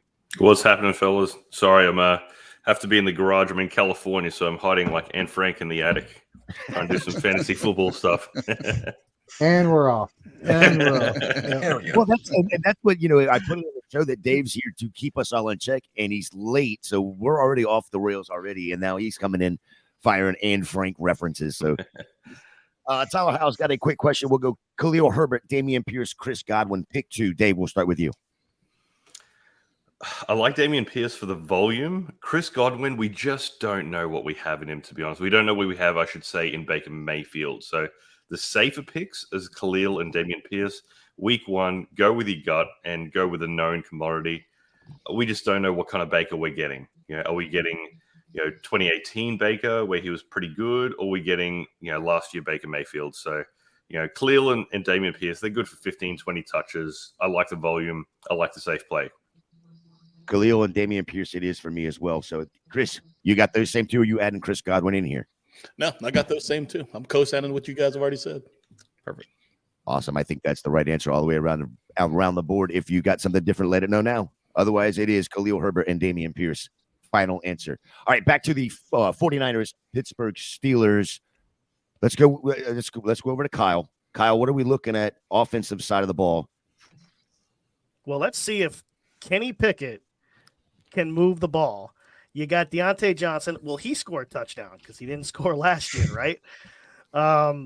George Pickens looked great in preseason. Is he going to continue that? This game has a little sleeper-ish for the Pittsburgh Steelers to maybe come out of here. I'm also curious to see how Brock Purdy looks. There's a lot of questions in this game. I'm excited to see this game with Brock Purdy coming back. Jonathan? Yeah, the same thoughts really. There are so many questions about these two teams. Like Brock Purdy had, obviously he was really good, but a lot of the teams that he faced at the back end of last season were not great defenses. I'm pretty sure they were all kind of bottom half DVOA. And then on the other side, what is Najee Harris's role? I've just seen a notification that Ian Rappaport saying that snaps are going to be a little bit more 50-50 than people possibly expect. And I think his role is going to be really, really interesting. I mean, when he finished around RB3, RB5 or something like that a couple of years ago. And a big part of that was just Ben Roethlisberger giving him something like 60 receptions that year. I just don't think we see that volume again. He's someone that worries me today and kind of worries me a bit for the rest of the season, just with his inefficiencies that we've seen the last couple of years. So kind of seeing how that all kind of lines up is going to be really interesting today. Dave, what are you looking for from the 49ers side of the things? I want to see what Purdy can do. I mean, there was reports that he threw something like 10 interceptions in practice. So I need to see if he's the same Brock Purdy we're getting, heading into the playoffs last year. Are we getting a banged up version of it? Because, I mean, look at what happened with Justin Herbert after he got his shoulder injury last year playing against Kansas City, right? He took that real big hit. He was not the same Justin Herbert probably for the next 6-7 weeks. So what kind of Purdy are we getting? Are we getting the one who is, hitting Kittle in the end zone, who was, doing some great passes to Chris McCaffrey, on his wheel routes? Or are we just getting the Brock Purdy who's going to be, slowly easing back in? So that's going to be the absolute critical part of it, I like Deebo Samuel's back fully healthy, but there's a lot of unknowns we got here with Purdy. Yeah, I think with Deebo, sorry, I was going to say, I was having a look at the stats kind of post CMC, because when he had his huge 2021, that back half of the year, he saw something like 5 rushing attempts in every game that second half of the year from weeks 10 to 18. And then last year, once CMC arrived, he didn't see more than 4. So Deebo is just one that I'm I'm worried if we see that upside again. Like, of course, he's going to be good. He's, because he's part of the 49ers, it's one of the best offenses in the league. I just worry that we're not going to quite see that sky high upside that we saw a couple of years ago, just because those rushing attempts. I'm not sure if we're going to see that to the same extent again. Chris, anything to add on this 49ers Steelers game? No, nothing to add. I just agree with everybody. Like, I don't think we know what Brock Purdy is yet. Like, it's already been said, like, the teams that he beat last year were bottom 10 DVOA. The only ones with winning records were the Seahawks and the Dolphins, and neither one of those defense were really great. And in the playoffs, like that Cowboys game, he had 3 interceptions that were dropped, so yeah, I really want to see what he is, because to this point, I don't really know what he is. I think that his sensation has been over-sensationalized because he played way better than what everyone expected. But statistically, he was Jimmy G. So I really want to see what he does this year. Well, let me ask you this: did anyone pick him up in any leagues? I'm not talking like crazy deep leagues, but anyone pick him up as a safe fantasy option? No, I didn't. No, did I? I didn't. I think that just goes to show the faith, right? If we don't have faith in the quarterback, I don't know. I'm just other than CMC, I'm a little bit concerned about that whole 49ers offense. Dave, that's the same thing you brought up and we're talking about earlier.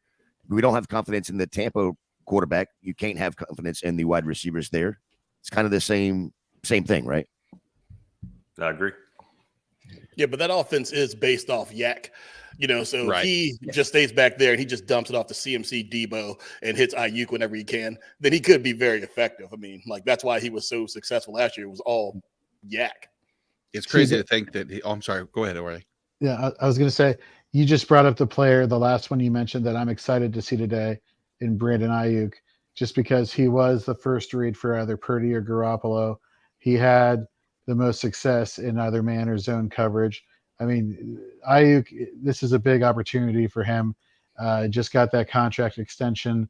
Debo, if Debo comes to play without any health injuries, obviously his floor is elevated just because of what you just said. Dump the ball off, let him do his thing.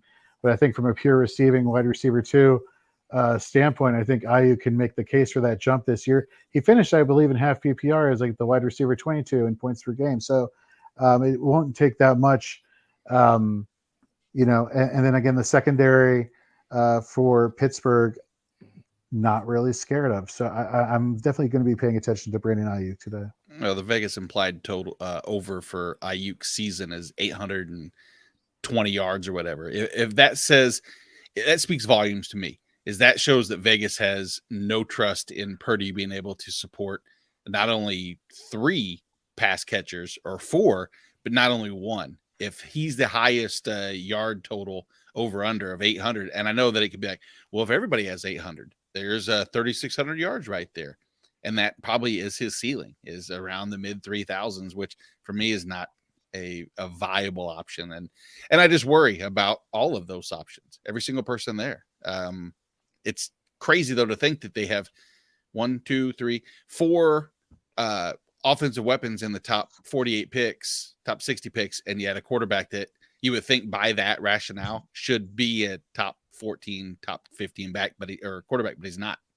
It's weird. Yeah, they could have a top 5 pick as well in Sam Darnold. I really want to see Sam Darnold back there. I'd like, just for the experiment, to see if, in a good environment, if he can actually flourish. But I don't think it matters in that environment, right? They're all just plug and play. They don't care who's back there. It's like, who's dumping the ball off to, X, Y, or Z. They don't have to have anybody per, big name anyway.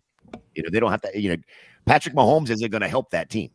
They're just going to do the exact same thing. And I say that facetiously because Patrick Mahomes would absolutely help that team throwing the ball down the field. But it's just, that's the Kyle Shanahan way. It's dump the ball off, run CMC, run that the other side of that, they spread the ball, everybody.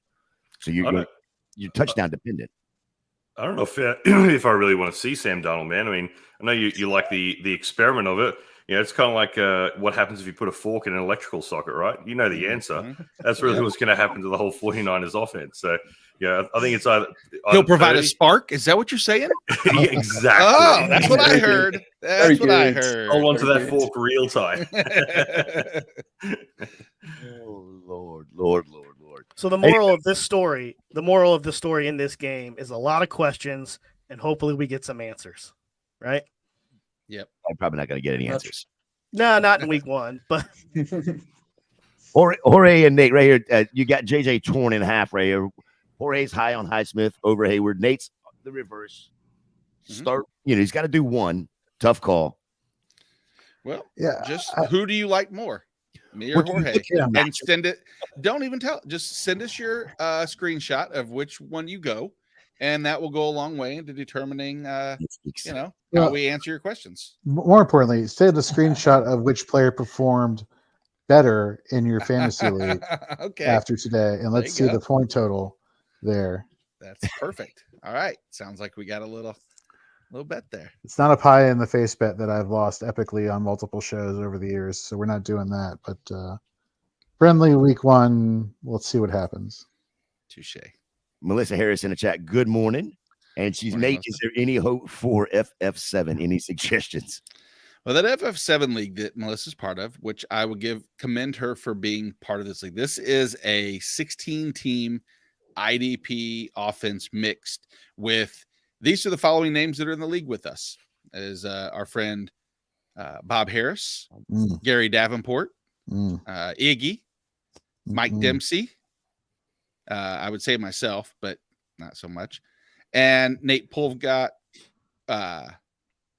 Polvote. I always get that right. And myself. And, Melissa, I think, did a fine job. So, you know what? I'm going to say, of course, there's hope for you. She had, Mahomes, Saquon, Jamal Williams, Garrett Wilson. Hey, there's plenty there. And I'm rooting for you until you play me. So you'll be fine. That's fair. All right, let's get into the last 1 o'clock game. That is the Arizona Cardinals going up against Jorge's Washington Commanders. Looks like right now Marquise Brown is questionable. Zach Ertz is questionable. Chase Young, like you said earlier, is out. Looks like James Smith Williams is questionable. Kyle, you want to start off? We'll leave Jorge to rant about the Commanders here shortly. And I say rant, but it's going to be in a good rant because I know how excited he is right now for this team to get on the field and watch Sam Howell. Kyle, what are you looking for from the Commanders side of the ball? Well, I want to start with Terry McLaurin in that toe. I want to see how that holds up. I don't know if any of you guys have had turf toe before, but I know that it sounded like earlier when we talked about it, nobody was really that concerned with Terry McLaurin. And if you ever had turf toe, that thing can linger. So I'm very curious to see how he does out there battling this turf toe. But the Cards did allow almost 246 yards in the air on a per game basis last season. So there could be some openings for McLaurin if he can battle through this injury. Now, defensively, I love the Washington Commanders. They're going to feast against Josh Dobbs. That is going to be fun to watch. I streamed a lot of the Commanders. Well, I shouldn't say stream. I actually drafted a lot in my home leagues. The Commanders defense for this game, I like to start out hot. And this is one of the better matchups that I could see defensively on paper. So I'm going to roll with it. They were top 12 in defense last year, the Commanders. I know Chase Young is out, but they did it without Chase Young last year. So they should be able to do it again. And this is just a juicy matchup for the Commander defense. Well, just a quick heads up. You brought up Terry McLaurin. He is not even listed on the injury report as the toe or anything. So hopefully that is, back to full health, and he's going to, he's a full participant in every practice sense. So, Nate, we talked about the Commanders' defense earlier. Is there anything on the Arizona side of the ball, defensively, IDP wise, that you were sitting there going, "Yeah, that's a great play," or "Yes, I could possibly start him"? Yeah, I think Kazir White is a great play. Kazir White should be on the field 100% of the snaps. We know Arizona will be on the field a ton. I'm more than happy to put him into my my LB2 slot. I think he's plug and play for me this week. On the defensive line side, Zaven Collins is a name I want to watch. I just want to see his usage. He's a converted linebacker to edge rusher. Maybe he moves around on the field. I don't know what Arizona's going to do. He's going to be on the field a ton, like with Kazir White. So there's plenty of opportunities for him to have some production. But then there's secondary. The secondary's solid. Between Budda Baker, Jalen Thompson, 2 top 15 options for me this week. Again, for every reason I said before, I have Jalen Thompson high, moved him up a few extra spots just from our previous conversation, and Budda Baker is firmly entrenched in my DB1 spot. Chris, are you starting anybody from the Arizona side on the offense? I mean, when I think about it, like Josh Dobbs is a rocket scientist, and he took the job in like 2 days, and he did the exact same thing last year in Tennessee. No, I'm not starting anybody. My ears were perking, man. I was like, what's he going to say? This is great. I would like to see what Michael Wilson does, but I'm not confident in starting him. I'm not starting anybody for the Cardinals. Jonathan, you agree with that? And then what are you looking for in this game? Yeah, there's no one that I mean, James Conner is going to be he's going to have a safe enough floor just because I can't imagine that the average depth of target that Josh Dobbs is going to have is going to be, I don't imagine that he's going to be kind of throwing it miles down the field. So I think Conner will have kind of on a weekly basis be okay because of that, both the rushing and the receiving floor. To me, one of the most interesting things is going to be kind of how that Washington run game shapes up, kind of with Eric Bieniemy coming across. Does he turn Antonio Gibson into kind of the player that we've all wanted him to be for the last few years? So I think Gibson's the one that I'm really, really looking at today. I'm more than happy to start both Robinson and Gibson in this game. I think that they're going to be running all over them. I give a slight edge to Robinson just because I think he's going to see more touches. But yeah, they're the 2 that I'm really looking out for today. Dave, anything to add on this game? I trust that offense as much as an old man trusts a fart, man. Like we just don't know what we're going to see out of there. I think it's going to be pretty terrible. I don't know if anyone saw that motivational speech that they gave. It reminded me of like Billy Madison when he tried to answer the question. I don't know if anyone remembers that. Mm-hmm. There was brought that up, and they said the excitement coming out of was it Gannon? Yeah. Out of his mouth was like watching Ferris Bueller's Day Off and watching The Teacher. Yeah. Well, I think, look, Connor's going to be good for carries, but let's be honest, they're going to be trailing, right? So how many carries is he really going to be getting? They're going to be throwing the ball, and who's going to be catching it? I don't know. Hollywood Brown maybe is a wide receiver 3. Maybe my apologies. Who's the tight end? Rookie one from last year? Trey McBride. I'm curious to see what he can provide because he ended the season pretty hot, but no one else other than those 2. All right. Worry is just that there's no upside. I mean, they're just not going to get first downs. They're just not going to get. I think that's the worry. Real quick, Chris, you got a rebuttal? Yeah, just real quick. Will Ron Rivera do anything to make his seat hotter, like in this game? Anybody think? Yeah, if he gets in the way of Eric Bieniemy.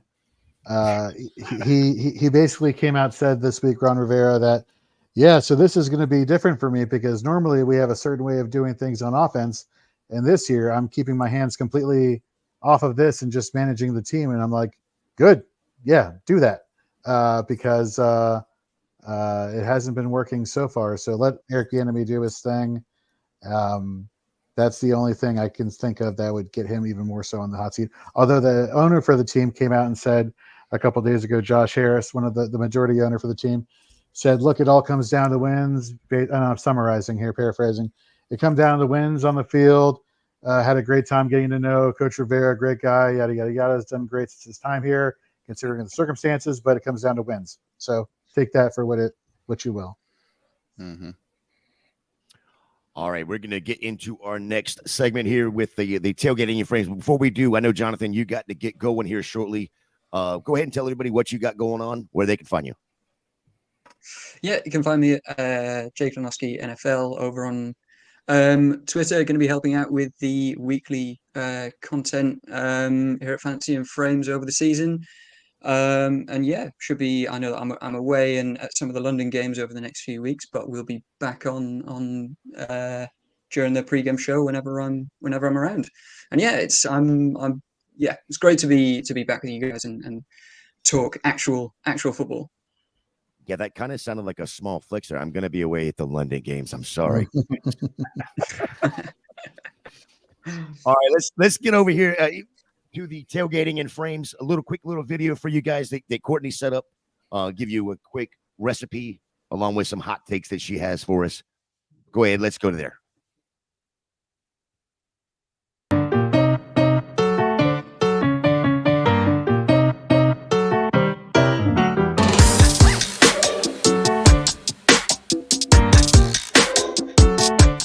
Guys, it's Courtney here. You can find me on Twitter at LoveTractor3, but more importantly, right here on Tailgating in Frames. This is going to be our weekly little mini show where I come to you and I give you fast, quick, yummy recipes.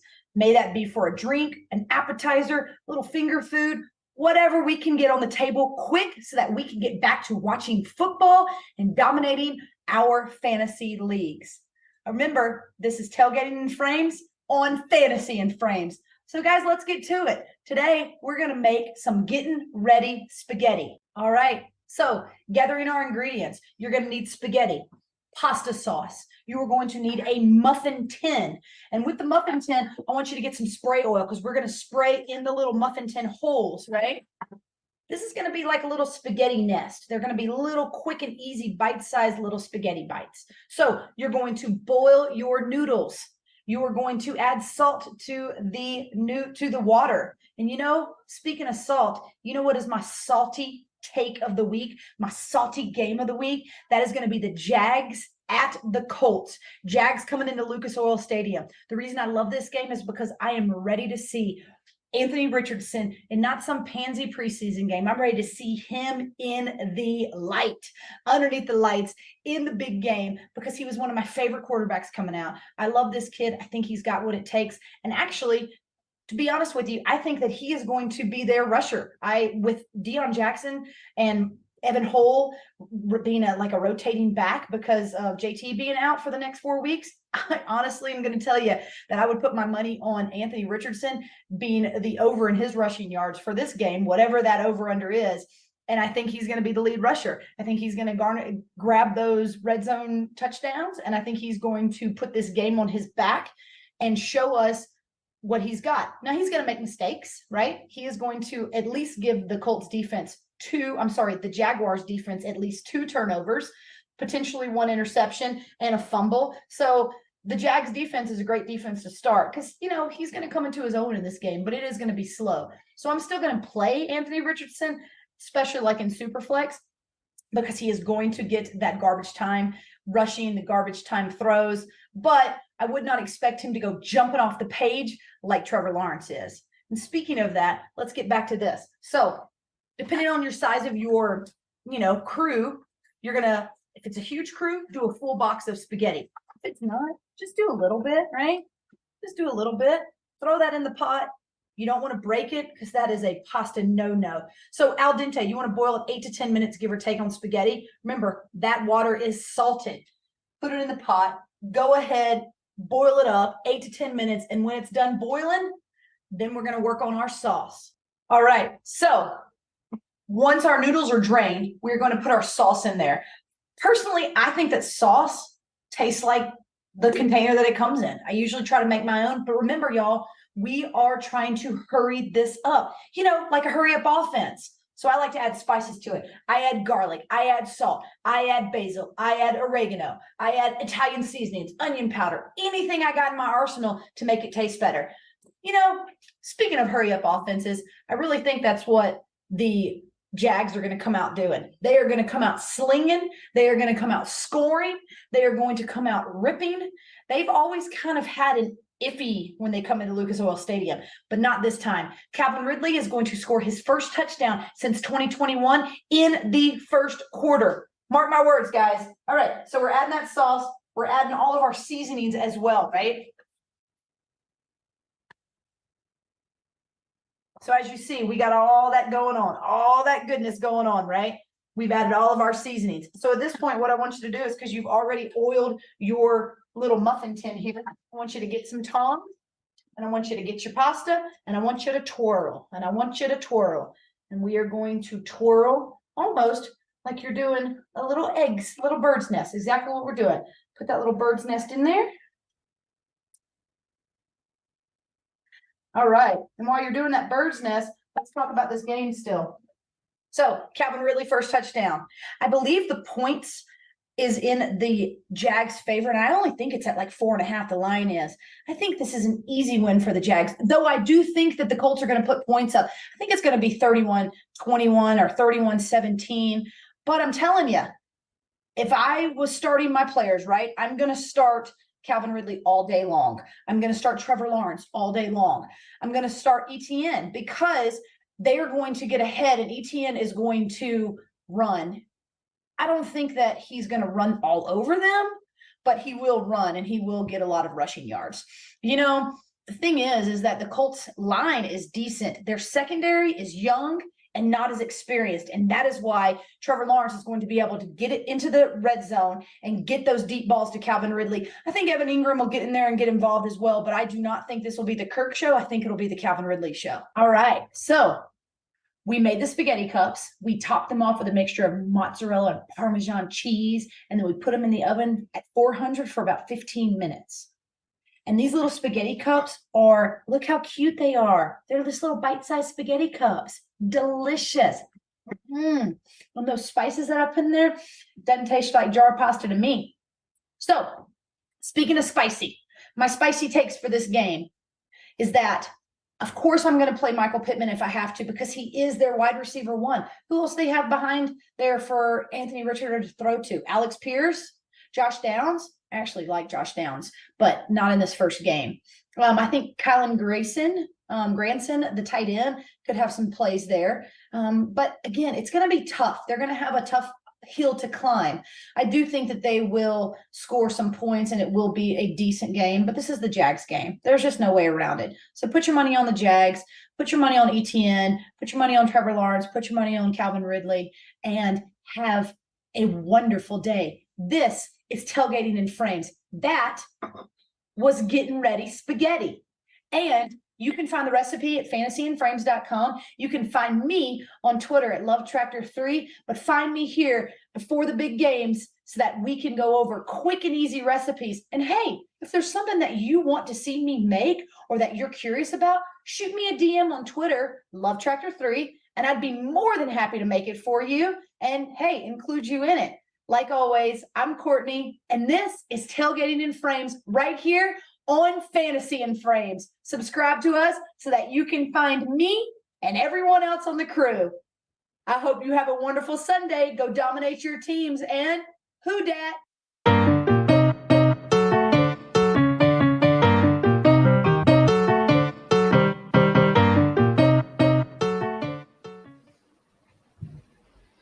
Oh, yes. Thank you so much, Courtney. I actually tried that recipe. It is not hard to make at all, and I cannot cook for the damn. So while that video is playing for you, Mo Diesel has a quick question. Juju or Bateman half PPR? Let's start with you, Nate. Bateman. Juju. I don't, all the conversation about his knee might explode, obviously, is a little hyperbole, but I just avoid that offense for the most part outside of, I'd say, Ramondre. But I think I trust Bateman more a little bit. The foot injury was concerning at first, but I'm starting to alleviate a little bit. All right, one more. Dave, what do you got? Juju or Bateman here, half PPR? Well, I mean, similar to Nate, I don't want the dude whose knee is resemblant of Hiroshima. So let's go with the more safe option, Bateman, knowing he's the one, right? Oh, awesome. I'm loving the drops already that Dave has come on fire with week one.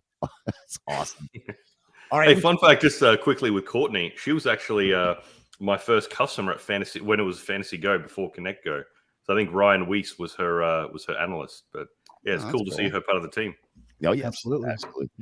And Courtney jumps in and says Bateman as well. So we talked about the 1 o'clock games. Is there anything that we didn't talk about with the 1 o'clock games that needs to be brought up before we move on to the 4 o'clock games? Anybody? Nobody? So Okay. Moving on to the 4 o'clock games. I hated that Jonathan had to go because the first 4 o'clock game we're going to talk about is his Packers at the Chicago Bears. Let's go with Dave first here. Going from the Packers side of the ball, is Jordan Love at least a quarterback 2 for your Superflex? Is that where you're going with him, or is he going to be just off the board right now until you see what happens with him? Well, I mean, look what Aaron Rodgers did last year, and that's Aaron Rodgers. He was droppable by the end of the year, right? Mm-hmm. How much faith do we have in Jordan Love with, I mean, I think Christian Watson is out, is he? Yeah. So he's out. So, I mean, who's the one there? Well, that's the question, right? You got Christian Watson's out, and Romeo Doubs is even questionable at this point. So you've got no one. I mean, their backfield obviously is great, Aaron Jones and Dillon, but similar to the Cardinals, right? I can't see them being in a lead where they're just running the ball, right? So they're probably going to be throwing to no one. So I don't know. I'm not that confident in Jordan Love. I wouldn't play him. I think it's way too risky. There's other guys you can pick up off the waiver wire who I'd trust more than I would Jordan Love. Jorge, anything on the Chicago IDP side of the ball? So new additions to the linebacking core. We got TJ Edwards and we got Tremaine Edmonds, who I've always been kind of meh on. Like, he's good, but he's not going to get you those booming LB1 weeks. If I had to pick one, I'd go Edwards. Jaquan Brisker, box safety, second year. I think the tackle upside is there for him to warrant LB or DB1 ranking. Aside from that, the defensive line is kind of, I don't want to say anything poorly about them, but like not good for IDP purposes.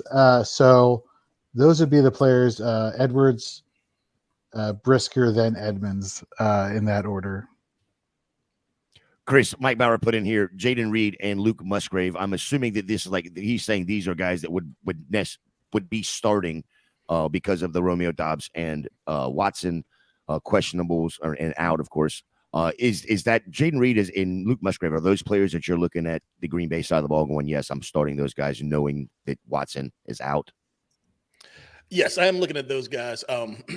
Honestly, I would hope that you would have somebody else that you could plug in until you really see what Jaden Reed's going to be. Luke Musgrave, he really doesn't have any competition out there at the tight end position. I think that he's going to catch a few dump offs, and we might be able to see what he can do. Similar to how Laporta was used Thursday night. But yeah, like those two guys, if you are looking for somebody like on the Packers, but I'd probably try to find a different wide receiver if I had to go to Jaden Reed like week 1. Nate, the defensive side of the ball for Green Bay is let's see, how do I say this? How does Chicago offensively get under the skin of Quay Walker and get him out of the game early? That's a great question. Doesn't take much. That's actually his focus on the season is to he was taking anger management classes. He was doing things to help. For those who don't know, he was suspended in 2 different games last year. And in one more, there could be NFL punishment coming down even further. It is something of note, something to pay attention to, especially for a guy who really needs some snaps. Considering he was only on about 85% of them last year, I do expect that to increase. Him and Devondre Campbell probably play more of a side-by-side role. Preston Smith, Rashawn Gary, both interesting, not great. Rashawn Gary, as we talked about earlier, more of a pitch count. And Preston Smith, just that Chicago Bears offensive line was the most sack-friendly on a per-snap basis or per pass block attempt. Doesn't mean that they haven't improved a little bit. But this is going to rely more on them getting the ball out of Justin Fields' hands early, like they saw as the season developed last year. They put him in a better situation. In the secondary, here's a name to pay attention to: Rudy Ford. Rudy Ford is going to step up and most likely play the heavy percentage of box snaps for Green Bay. I don't know if it's going to lead to a DB3 upside this week, but it could eventually, especially because I like the correlation of defensive back snaps in the box to defensive back overall production. I like that. And if you like what you're seeing right now, I would recommend that you go over and you make sure to like this stream, subscribe to the channel, hit that notification bell at the bottom and make sure that you get it every time we come on, which Wednesday nights it'll be ringing like someone's phone alarm has a couple times. Constant. I'm joking. And then please follow us over at Fantasy and Frames. Everybody at the bottom there, rate, review the podcast, and go over to www.fantasyandframes.com for all of our weekly rankings and about 500 articles per minute coming at you at all time. Yeah, Kyle's doing a lot of write-ups right now. So he's probably 300 of those, articles every 5 minutes, right? Yeah, pretty much. And I did all that on a cruise, by the way. Holy moly. Commitment. Love it. Yeah. Well, the kids go to bed around 9, so I had lots of time to stay up and just lay in the cabin and get it done.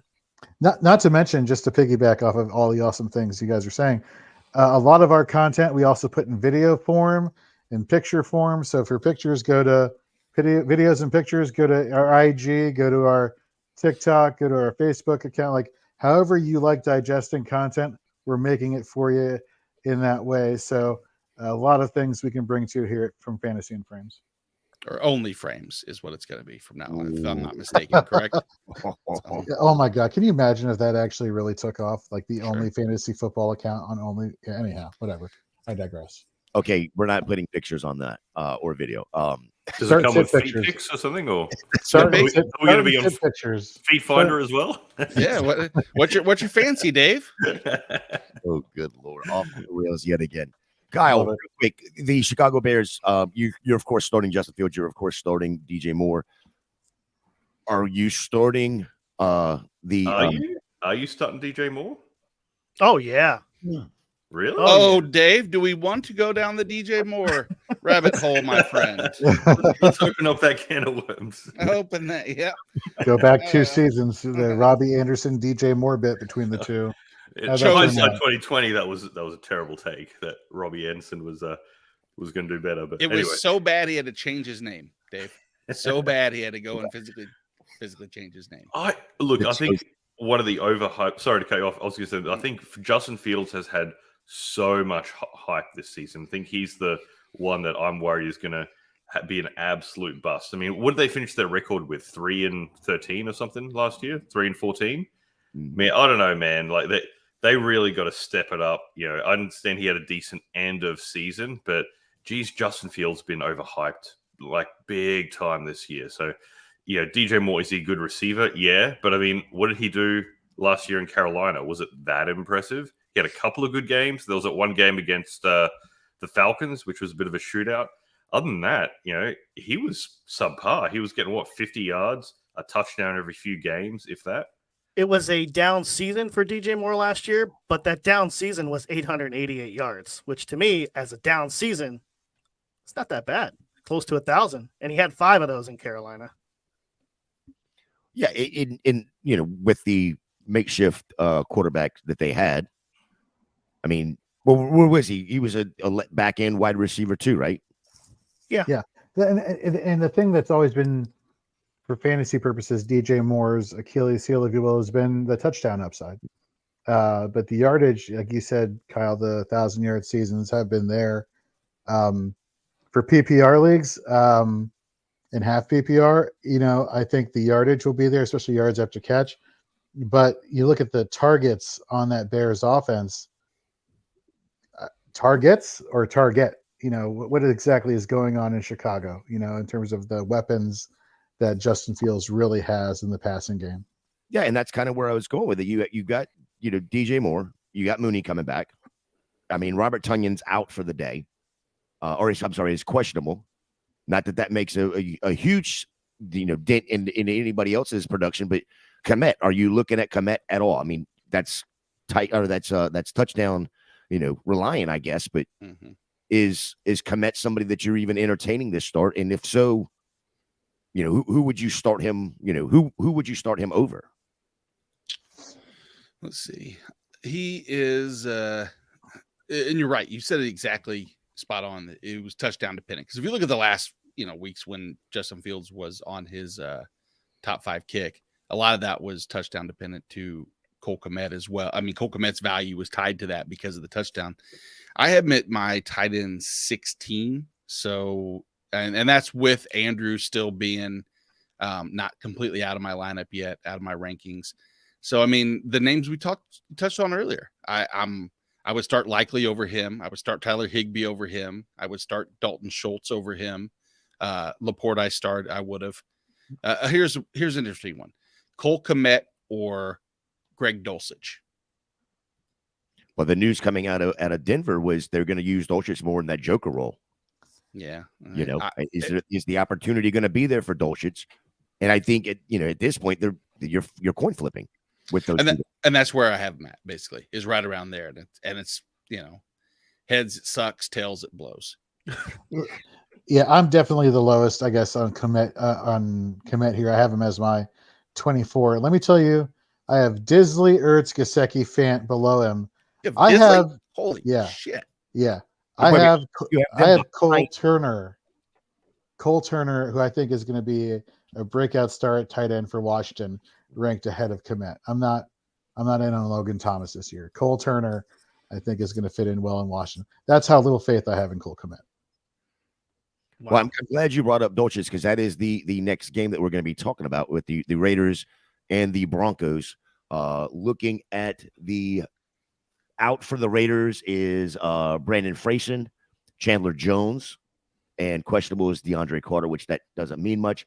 Questionable for the Broncos, Jerry Jeudy and Riley Moss, cornerback. Let's go to Jorge first. Which defense you want to talk about, either one, and then we'll let Nate just, because you're the boss, we'll let Nate figure out what he's going to talk about afterwards. Yeah. So Nate, why don't you take Vegas? I'll take Denver. We look at Josie Jewell. We look at Alex Singleton, linebackers here, inside linebackers for the Denver Broncos. High tackle upside. I think it was Josie Jewell who, had, I want to say 20 something tackles versus either the Rams or the Chargers last year. Just dominated for IDP. I don't care what your scoring settings are. If you had Josie Jewell in your lineup for that game, he went off. And I think it was like a Monday Night Football game too, if memory serves correctly. These two are like one of the most underrated tandems in terms of linebacking core for IDP that's out there. You could have waited in your drafts for one of these two, maybe not Jewell, but definitely Singleton to a certain degree. You have Justin Simmons at free safety who, he's getting a little bit older, but he's still performing well, plays well in coverage. Not necessarily the box snaps, but the tackling has been efficient, which is also good. So I think those three off the top of my head are probably the go-to quote unquote home run hitters for Denver. Am I missing anybody, Nate, in Denver along the D line or? No, not really. What about Drew Sanders? What about who? Drew Sanders. I don't think Drew Sanders gets on the field enough. I think he's a wait and see type play. I like the pedigree, just don't like the situation right now. Currently, I think that Randy Gregory is someone that came over that could potentially work his way. If he gets lucky, he gets a sack. But there's nothing really there. Frank Clark came over, but again, these are just names that are just names. And so I'm not really going to recommend them and waste any more of you guys' time by talking about them. I will agree that Josie Jewell is an excellent play. There's only two people last year on a per game basis that averaged more points per game than him in Fantasy Pro scoring. And that's Foye Oluokun and Roquan Smith. So Josie Jewell, pretty underrated as far as week to week upside. On the Vegas side of things, we can talk about Max Crosby. That's a guarantee.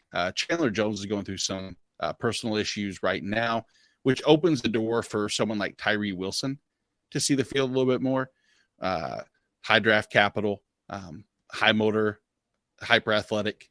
Could be a very interesting play for a team that will have some attention drawn away from him, from Max Crosby on the other side.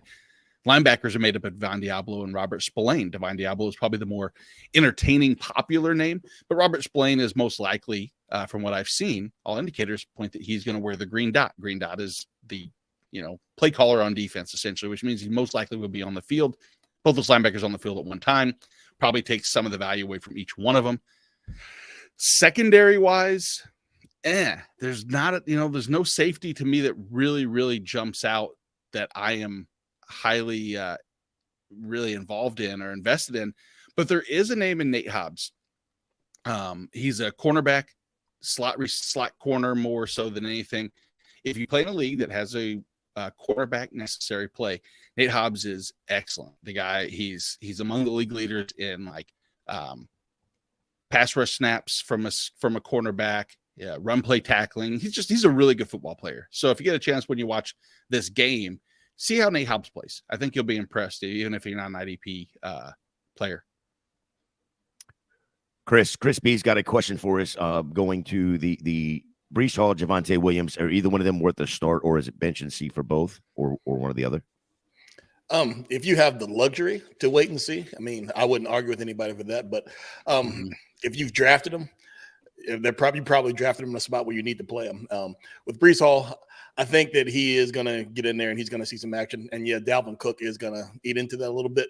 But I still think that the way that Jets team is made up, they're going to try to keep Josh Allen off the field as much as possible. And then with Javonte, like, I think that it's going to be a committee because that's how Sean Payton likes to roll. And more so with Javonte, I would like to bench him and see, just because, coming back from that knee injury. But yeah, if you can wait and see, I have no argument with that. But also, if I've drafted him a spot where I got to use him, I have no problem doing that either. Dave, go ahead. I was going to say for PPR or half, P. Ryan brings that receiving upside there. But somebody who came across the quote unquote the newswire in terms of somebody who's going to be actively involved is rookie Jaleel McLaughlin. Just somebody, I'm not saying start him by any stretch of the imagination. I'd rather start P. Ryan if I had to choose between Javonte or P. Ryan. But again, just a name throwing out there. You may be hearing about him depending on how he performs today. Dave, Sutton or Ayuk? It's a little bit gross. It's like, do you want molded cheese or curdled milk? I don't know. Or Marmite? Yeah, no, Vegemite, by the way. Marmite's English. That's but look, I think Ayuk, if I had to gun to my head, I think Sutton was injured a little while ago. Am I wrong in assuming that? He's just come back? Or maybe that was Judy. That's Judy. But... Sorry, that was Judy. Look, I mean, Russell Wilson last year had the worst year we've ever seen him have. I'm hoping for a comeback, but there's a lot of maybes there. I think Ayuk is good for at least 4 or 5 targets. Yeah, I think that's a fair assessment. We like Dave just brought it up. We talked, you saw what Russell Wilson did last year. New head coach, you've got a reliable back. You take Javonte out, still injured, whatever. You've got a reliable back with Samaje P. Ryan, like Jorge just brought up. I'm assuming we all expect this to be a better Denver team than it was last year. But fantasy-wise, is Russell Wilson somebody that you are starting today, Kyle? Yeah, it depends on who you have. Like in one of my home leagues, I had Jared Goff and Russell Wilson, and I started Goff over Wilson. But I could make an argument that you could start Russell Wilson in his first game. He had a down season last year. We all know that. But he still had 3,500 yards last year, and that's with Nathaniel Hackett. Sorry, Stacy. Are we trashing my Packers? Is that what's going on? What's going on here?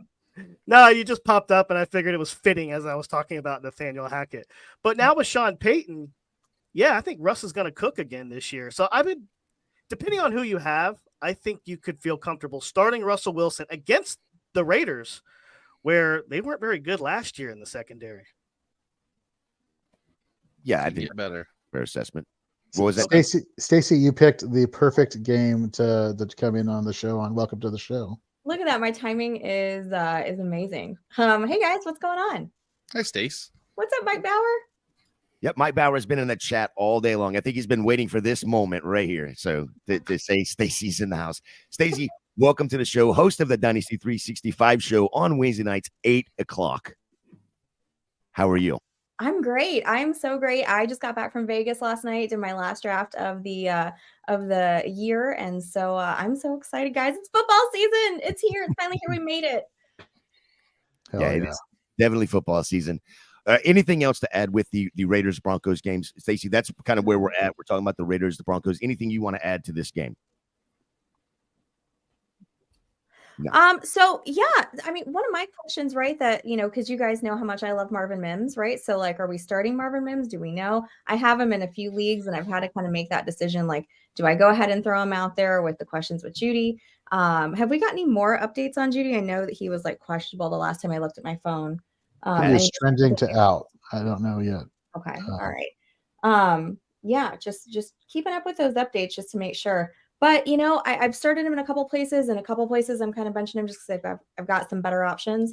But yeah, that was the one thing from that game that I was definitely trying to watch. You guys know how much of a Marvin Mims fan I am. Yeah, I heard you got him in your draft just the other day. I sure did. Got him in the 10th round. Missed on my Laporta, and I will tell you, very few things bother me as much as that. But Laporta went in the 7th round of that draft, which was 2 rounds earlier than he had gone anywhere else.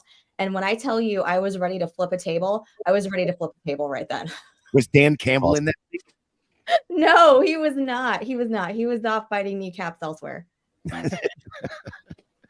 Anybody got anything else to add to the Raiders Broncos games that we haven't already hit on? Moving on. All right, moving on to the Miami, Chris's team, Miami Dolphins at the Los Angeles Chargers. Right now for the Dolphins, out is Teron Armstead, Elijah Campbell. Questionable is Justin Bethel and Julian Hill, which I don't think that matters as deep as that tight end room is. Chargers doubtful is Delaney Haley and Chris Rump.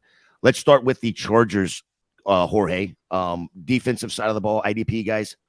Chargers. And so Derwin James for defensive back. He's.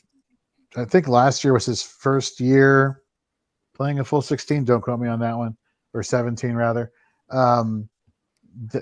Tackle. What can't this guy do? Tackle upside is there. Chris, you mentioned earlier Bosa and Khalil Mack. Khalil Mack, for the Chargers, as well as for this time for the Bears, and more of like a decoy, so to speak, and kind of like helps the other end of the defensive line get more IDP production. He demands a lot of attention, is what I'm trying to get at. So I think that frees up Bosa on the other side. Although this is what they wanted when they signed Khalil Mack in free agency. They wanted a tandem edge rushers to get one-on-one opportunities. The question is the interior of the defensive line, whether or not that's going to allow that to happen. We'll see there.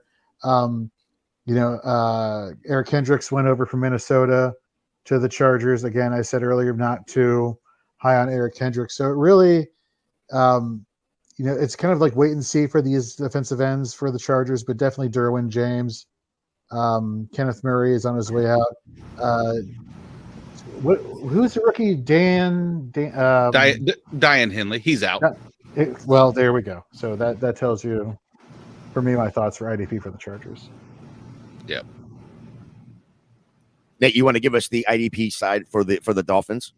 Sure. Yeah. On defensive line, Christian Wilkins, one of my favorite defensive tackles. Not sure if I love him in this game since it's going to be so high flying. He's not the best pass rushing defensive tackle, but he's a very good high tackle floor defensive tackle. Jalen Phillips, one of my most rostered defensive linemen, outside linebacker. As I was talking about Josh Allen earlier, the pressures didn't equal the sacks. Same thing with Jalen Phillips. He could be the breakout defensive lineman, outside linebacker of the year. I think there's a case to be made that he leads the league in sacks.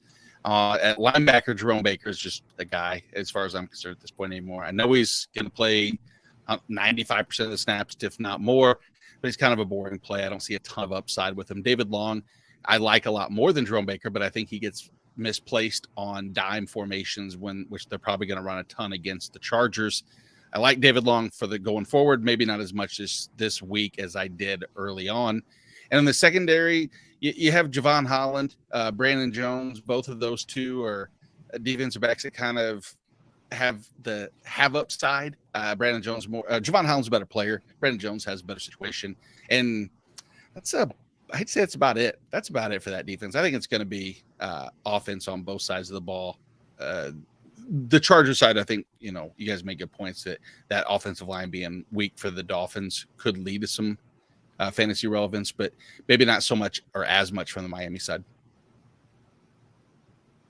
Yeah, Aiden's got a quick question in the chat here. Deion Jackson or Jamal Williams?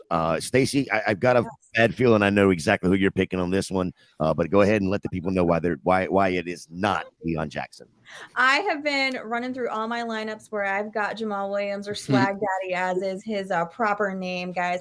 And I am throwing him on in there. I was just looking up the Vegas lines for him to see if I get an update on that. I'll let you know later because I can't find it right here at the moment. But, without Kendry Miller there, with Kamara on the suspension, I can't recall who their last guy is. I'm sure there's somebody else there, but it's going to be the Jamal Williams show all day there. I love Deion Jackson. I've got him stashed in a couple places, but if you're looking for upside today, give me Jamal all day. Fair. Dave, you agree with that take? Yeah, I mean, I think that's a real coin flip. Is Zach Moss playing today? Do we know? Zach Moss is out. He's out? Yeah. I'll be honest, if that's the case, I'm probably leaning more towards Deion Jackson. I mean, who else is behind him? Evan Hull. Fifth round rookie from this year. Yeah, you better recognize that 5th round rookie. Everybody was talking about 4th round rookies last year. And well, look, I mean, I'm all about opportunity, right? And if we're being honest, Deion Jackson's probably going to get at least 15 carries. So would you rather the unknown in Jamal Williams, or are you taking Action Jackson? I don't know. I'm more inclined to go with the guy who's getting the opportunity. I'll playing devil's advocate to Stacey and kind of going with what you're saying, Dave. I mean, I don't know where the offensive line situation is or what it is for the Saints. I don't think it's as good as Detroit was last year, going back to what Chris said earlier in the show, as far as kind of the reason why Jamal Williams was a beneficiary was because of that offensive line in Detroit versus Deion Jackson. I think the Colts offensive line is still one of the better ones in the NFL. So to a degree, I see what you're saying. But I don't know. I have to say, I think Jamal Williams for me. Are you going to set, you're not going to throw the 5th round Evan Hull versus the undrafted Deion Jackson argument at me anymore? Are we good with that? Is that the argument that we're making? I'm not making that argument.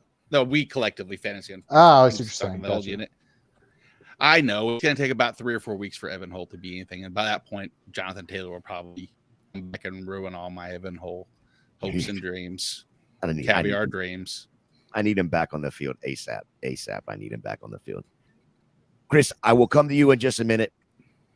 Kyle, let's talk about this Chargers offense. I mean, outside of the Herbert, the Eckler, Mike or Keenan Allen, is QJ somebody that you're actively looking out there, to go and start this week 1?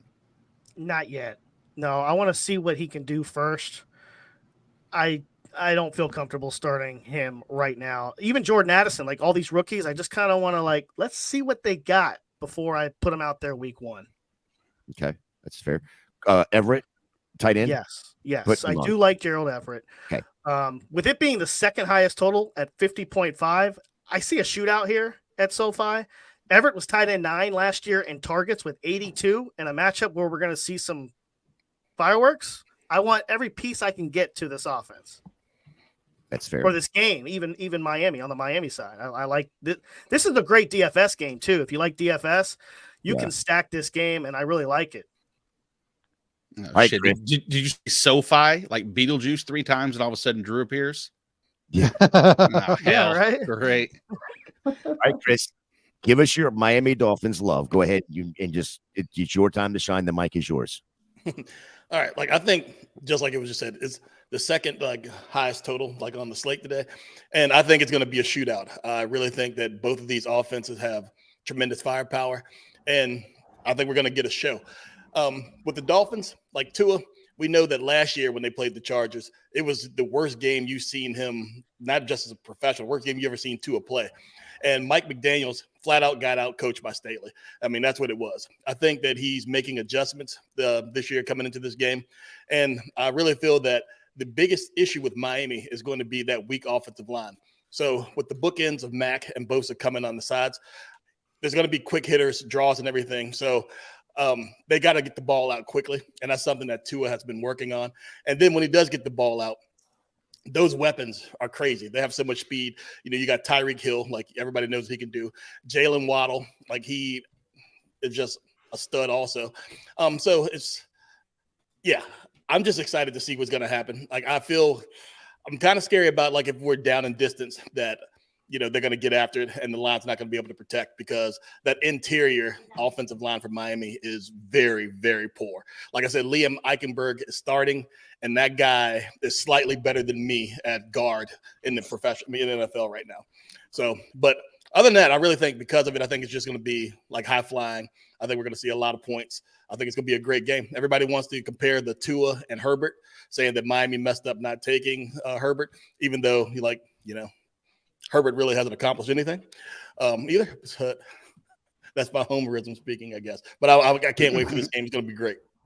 You should have heard Nate the year that Herbert was drafted. He wouldn't even, during the season, address him by his name. It's like, yeah, the Oregon quarterback is slated to do X, Y, and Z. So yeah, I might be wrong on that.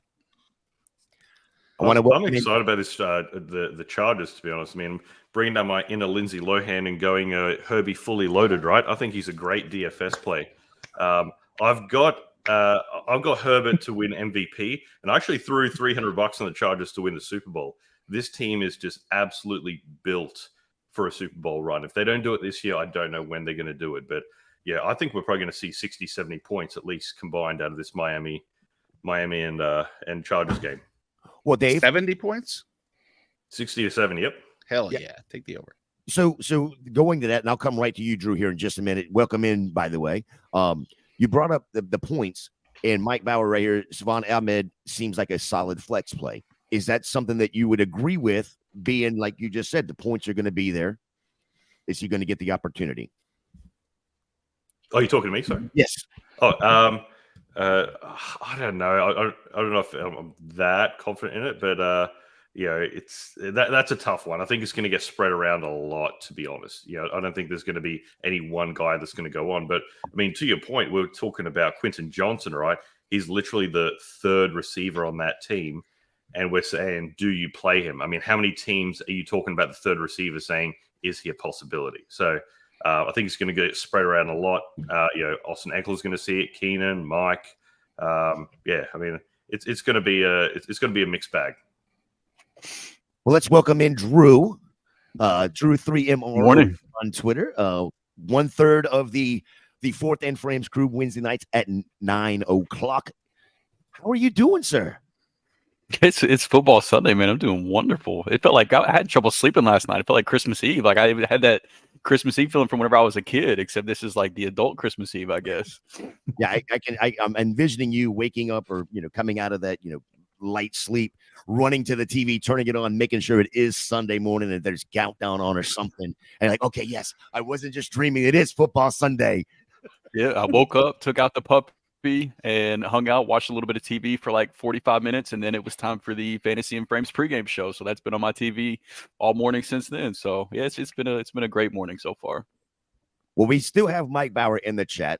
Moving on to the next game, it's the Philadelphia Eagles and the New England Patriots. Probably going to be one of the closest games, and edged out by the Patriots, in my opinion. But we'll see. Nobody is out for the Eagles. This is the only one that I'm seeing that they have nobody listed on their injury report. That bodes very bad for the rest of the Patriots team, in my opinion. Matt Corral is released from the Patriots yesterday. Ramondre is listed as questionable. Devontae Parker is listed as questionable. Cole Strange is listed as questionable. Basically, it's Bill Belichick listing the whole team as questionable for the Patriots. Drew, let's go with you first. Philadelphia Eagles, New England Patriots, with the biggest looking for in this game when it comes to fantasy. Oh, for me, it's definitely the Eagles' backfield. I want to see how that shakes out. Like for as far as Jalen Hurts, you're starting him. You drafted him. You're starting him. Devontae Smith, AJ Brown, same thing. Dallas Goedert, those guys are in your lineup. It doesn't matter how you feel about the matchup. Like it is a little worrisome that Bills had a lot of time to get ready for this Week 1 game, and on defense he's unmatched. But for me on the Philadelphia side of the ball, I want to see what we can come to expect with that backfield. I'm a Rashad Penny guy. I want to see him flourish. This is probably the best situation he's been in. I hope to see him get a lot of touches, but we'll see if that comes to fruition or not. I want to see what happens between him and Swift and Gainwell and what we do with that mess of a backfield. Mike Bauer, if you're listening, Corey Clement did not catch that ball, and Zach Ertz did not establish himself as a runner. Okay, in just the so Super you know. Bowl. Are you going back to the big Super Bowl? asterisk on that Super Bowl, all right? You guys enjoy it with a big fat asterisk. David's a Pats by the fan. way. Yeah. Stacey, on the New England side of the offensive side of the ball, is there let's say Ramondre is not playing right now. He's just showing us questionable, but let's say he's out, because I think he would be the one that you would absolutely pick. Is there another player offensively that you were looking at starting today? For the Patriots, I mean, if you are super desperate at tight end, you might throw Hunter Henry in there, but you'd have to be real desperate. It'd have to be super ugly for you to do that. Honestly, no. Seriously, no is the answer for me. I don't have anybody else. Ramondre is not starting. Yeah, it's going to be a pass on those Patriots for me.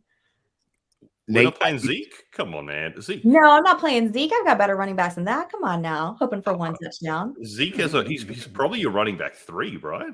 His line right now for Vegas is the over-under on him is 26.5. I got better options than 26.5. Oh, man, I'm firing up Zeke. I mean, he finished last year with, just over another 1,000-yard season and 10 touchdowns, I think, roughly?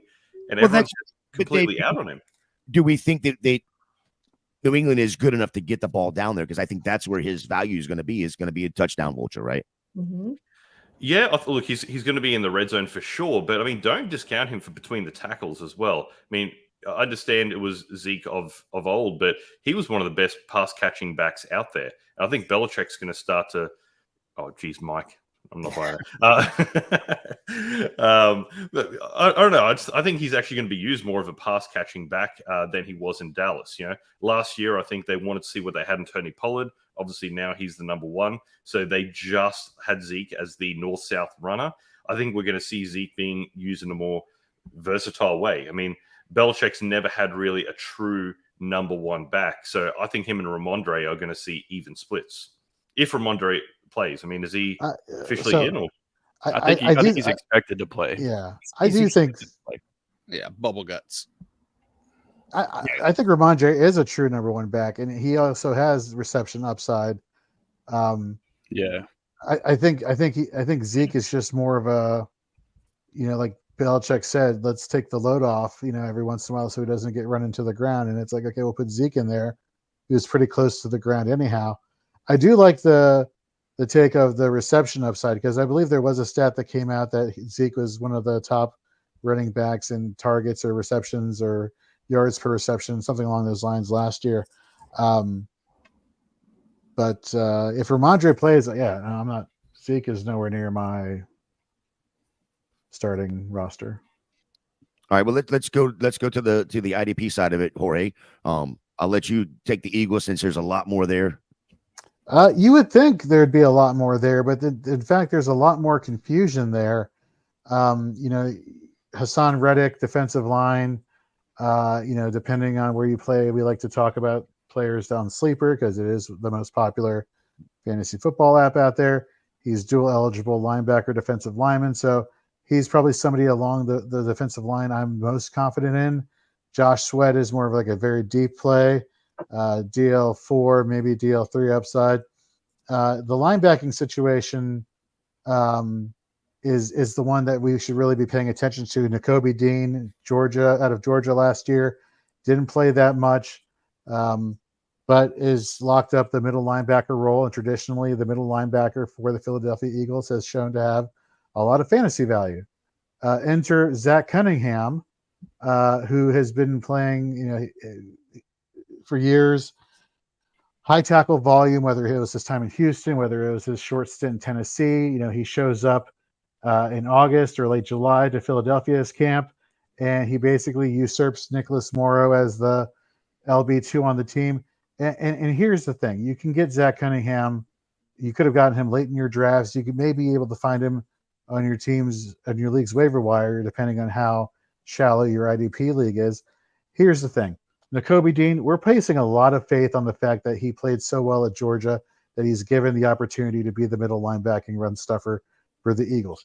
You think you know what you're getting. You know what you're getting in Zach Cunningham. So I don't think you can go wrong either way, but I think the gap between the two may be a little bit more narrow than people like to think. Sidney Brown is a rookie playing safety. Although I do believe he's being placed at free safety. I thought he was going to be played as strong safety. But that's a name to keep an eye on for. But those really are the players that I'm looking at. Reddick, Dean, Cunningham for the Eagles, and the rest of it is just it's a crapshoot of a rotation from week to week. I could be wrong. Nate, what are your thoughts here? Well, hang on one second before you Nate. Mark Andrew has just been classified as out. Yeah. Moss is also out. Cordero Patterson is also out as well for the Atlanta Falcons. So, sorry, I just wanted to put that update out there real quick for fans and everybody too. Happy Bijan Day, everybody. Go ahead, Nate. I just say, go ahead, Stacey. What are you gonna say? I haven't heard enough of your voice. What? I'm so sorry. Well, I was so excited about Bijan. I didn't hear what the question was, Nate. There was no question. I just heard you start talking. I realized I said take the over on Bijan. There we go. Which is basically all of us saying Tyler Algier will score the first touchdown and disappoint everybody. That is it happened for sure. Jorge, as far as I would say, see it's Brown because I don't know if he's even going to start. I think he's second in the chart right now. I think Edmonds and Kinship. I think they're gonna. That's what I've heard. I don't know if that's true or not entirely. We'll see today, but I love Sidney Brown. Sorry about that. He's breaking up really bad there. I'll go ahead and let him do that. Hopefully he'll reset and join us back. We got that Deviant is back with us as well. Do you want to go and add any more, Jorge, knowing what Nate was talking about there? Yeah, so let me jump over to New England, and if there's anybody else I missed on, or Nate can definitely fill you in. Going to New England, Matt Judon, love Matt Judon. All he does is get you sacks and quarterback hits, which is great for fantasy. Love that situation there. Josh Uche is again a deeper play, but somebody you could probably find in your waiver wire. Not somebody you would necessarily start this week. The linebacking situation is a situation that I'm staying away from. Kyle Duggar, defensive back, strong safety, again, tackle upside, plays closer to the line of scrimmage. Those are the two people for New England I would be targeting. Let's get Nate back on here. Let's see if the technical difficulties have resumed. Are they? I don't know. I didn't have any technical difficulties on my end, so I just kept talking. So if it's better, what I was saying is that for Sidney Brown, I believe was probably in a wait and see type role. I think replay starter, but that's what I'm gathering from there. As far as New England, and like Mike agrees, so that's good to hear from someone here on the polls. But I think by week 4 or 5, could be held by week 2. Steve Brown went to University of Illinois, so there's a good chance that he makes way. And I apologize, I was around the internet. Did you mention anything in New England as far as did you go add on anything? Yeah, so still having a little bit of technical difficulties, but you can hear me probably. Yeah, Judon and Kyle Duggar were kind of the top two. Uche is a very deep league play, but definitely Duggar and Judon. So let's see, Nate, if you could exit and then come back into the studio, maybe that'll do the trick there. Let me ask this. I got a league tight end. I need to decide between Kincaid or Isaiah Likely. Which one you guys rolling with? Likely. Tell you what, the tight end pool this year is enjoyable as rolling around in broken glass. You got Kittle out as well, and now after Kittle, Kittle's active. Kittle's active. My apologies. Kelsey with Kelsey out. I mean, there is no real. Back in the day when it was like Gronkowski, Kittle and Kelsey, and Mark Andrews was good. There was probably like 4 or 5. Other than Kelsey this year, I mean, you're really just throwing darts out there.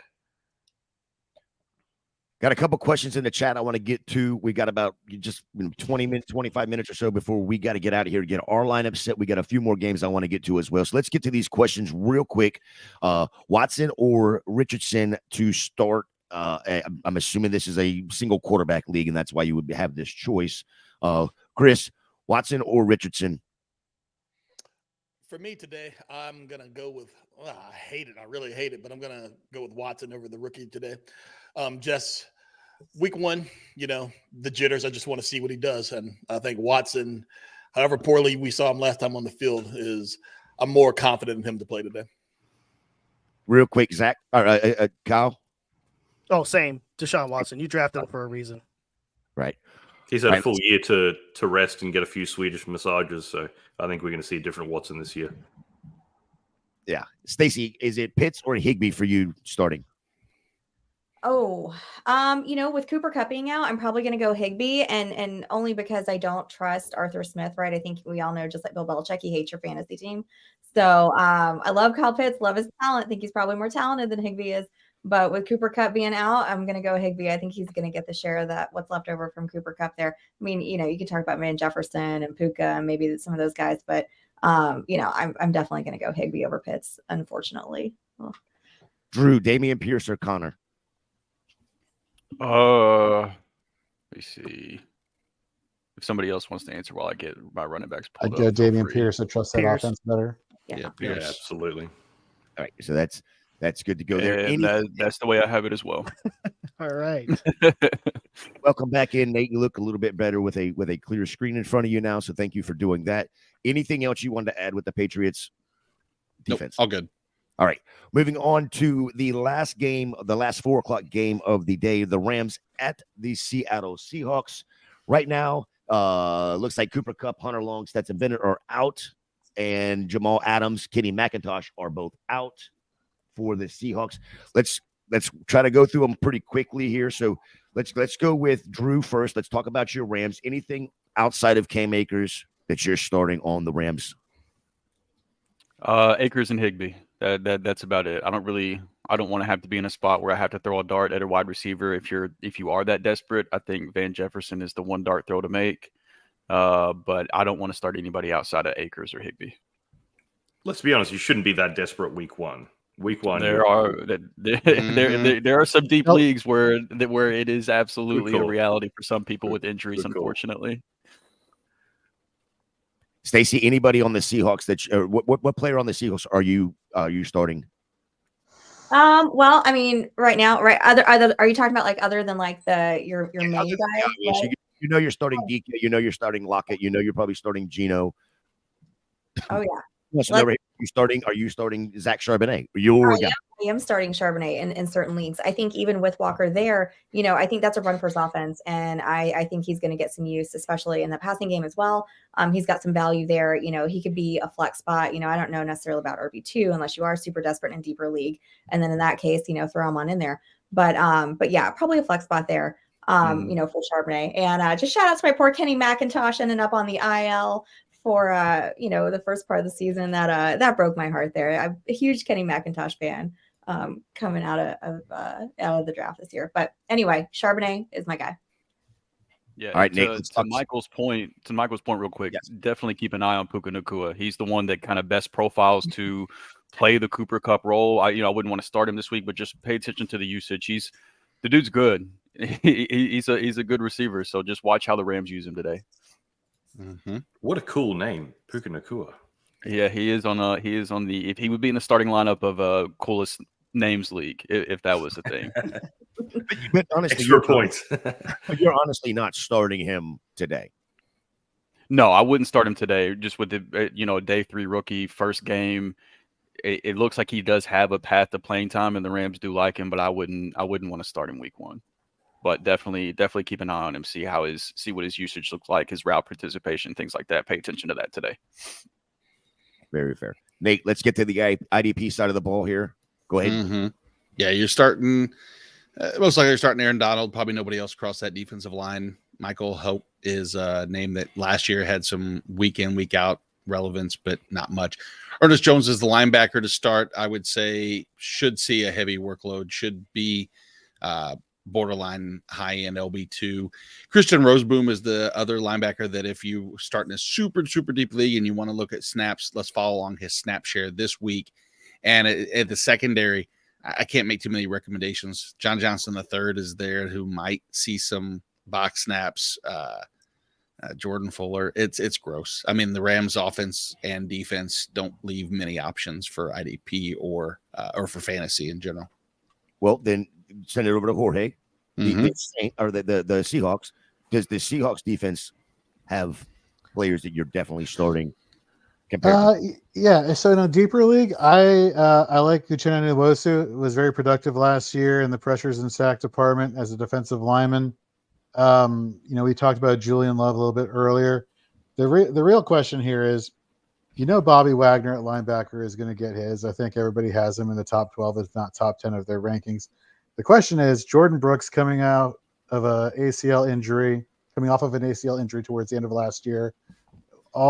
Everybody was concerned, is he not going to come back until mid-season, late season? Apparently he's playing week 1. He's good to, quote unquote, good to go week 1. What can you really expect out of Jordan Brooks? That's the wild card there in that linebacking core. But if I had to put those two back to back, it would be definitely Wagner and Jordan Brooks. If Jordan Brooks balls out like he has in previous seasons, especially alongside Bobby Wagner, man, you just got him at a discount in your leagues, in your IDP leagues. So those would be who I'd be paying attention to. Those are your 1 o'clock and 4 o'clock games. A couple real quick questions. When I just ask the question, I'll send it to one person, and then we'll move on to the Sunday night and Monday night game. What rookie do you see has the potential to have a breakout performance today? We'll start with you, Kyle. Oh man, I'm gonna go Bijan. It's Bijan day. Oh, did you say wide receivers? Just rookie. Okay. Rookie. All right. So you answered the question fairly. An underrated or under the radar fantasy player that people should be starting this week, Drew. Underrated. They should be starting. Yes. Let me see. Chris, go ahead. You answer that question then. An underrated player that I think should start this week is Mike Gesicki. Players who go from the Dolphins over to the Patriots who've been underutilized thrive, and I think he's going to have a big day, especially with Billy O calling that offense now. Yeah, I got one for you whenever you finish up. I was just saying, I just think Mike Bauer is just feeding Stacy, food right here, throwing out the Marvin Mims baby. Marvin Mims. Mike Bauer is on the Marvin Mims. I know Stacy is. Go ahead, Drew. All right, so he started going kind of late in drafts, and so you might not be in a position where you would have to start him. But Rashad Bateman with no Mark Andrews today, it should be well documented by now. He's my guy among the receivers in Baltimore. So I like playing Rashad Bateman today. And then as far as like a rookie that I could see having a role this week, I like Jonathan Mingo.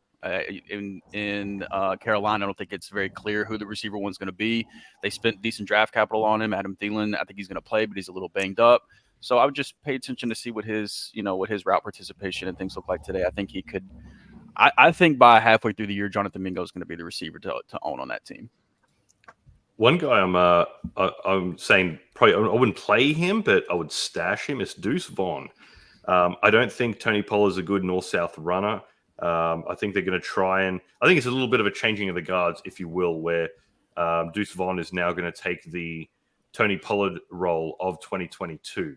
Pollard's obviously going to get the majority of the work, but don't be surprised if in the red zone we see Deuce Vaughn running out the backfield, maybe some wheel routes. So I think he's good for a touchdown and probably 2 or 3 catches. You think he's going to play over Rico Dowdle, even though they named him the backup?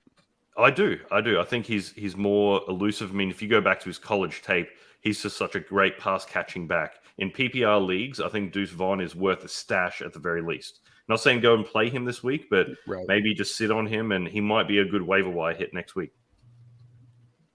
Very fair. Speaking of, glad you brought that up. The Sunday night game is the Dallas Cowboys at the New York Giants.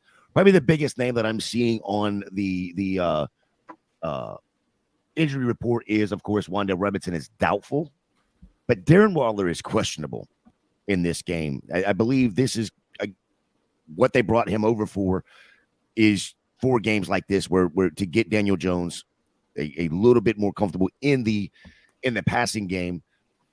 Let's start with the IDP side of things and go to Jorge.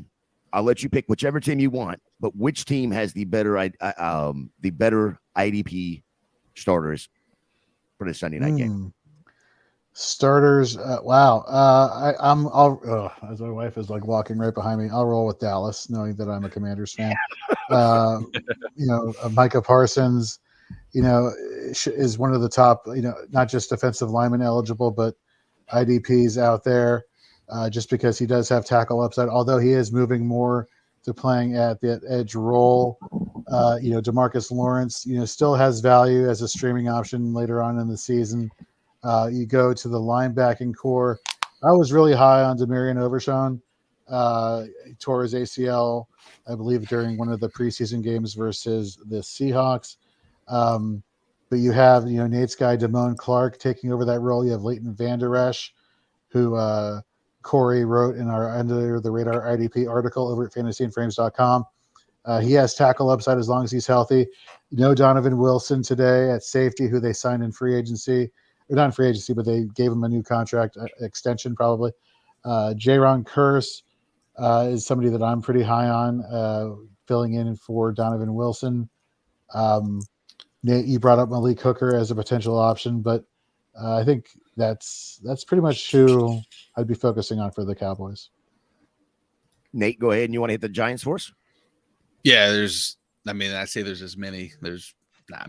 Not all great options. Kayvon Thibodeau is a really good option, but again, the question marks come with just that defense or that offensive line for Dallas. I know Tyson Smith and Tyron Smith, and that I think they're both questionable, have been banged up here and there, so there's weaknesses across that O line. Bobby Okereke is a must start linebacker one. I'll be watching Isaiah Simmons' production, where he's at, how they play him. Wink Martindale has a system that's designed to let players be players and kind of athleticism reign supreme. Isaiah Simmons has all those check marks, but he doesn't have a set, position, which is kind of valuable, I think, to have. So I'll be paying attention to that. Xavier McKinney is a solid yet unspectacular defensive back. And we'll see how Jason Pinnock, who is a super deep safety, could be playing in the box a little bit more, is worth paying attention to. But that's pretty much the New York Giants. All right, let's talk about this offensive side of the ball real quick. I'll start with you, Dave. The Dallas Cowboys, you've got your starter wide receiver with CeeDee Lamb. Who's that number 2 in that offense? And is it fantasy relevant to even look in there? Sorry, it's Brandon Cooks, and I love him as a deep threat. Look, he's high risk, high reward, but he's still got the speed. He's the kind of guy who can just blow the top of a defense. We've seen it multiple times, just go for a 75-yard touchdown. So I'm really excited to see what Brandon Cooks is going to do on this offense. Kyle, outside of I guess you can't even have Wan'Dale's doubtful, so he's probably not going to play. Waller is questionable. What wide receiver are you looking forward to playing or whatever, maybe playing with the Giants?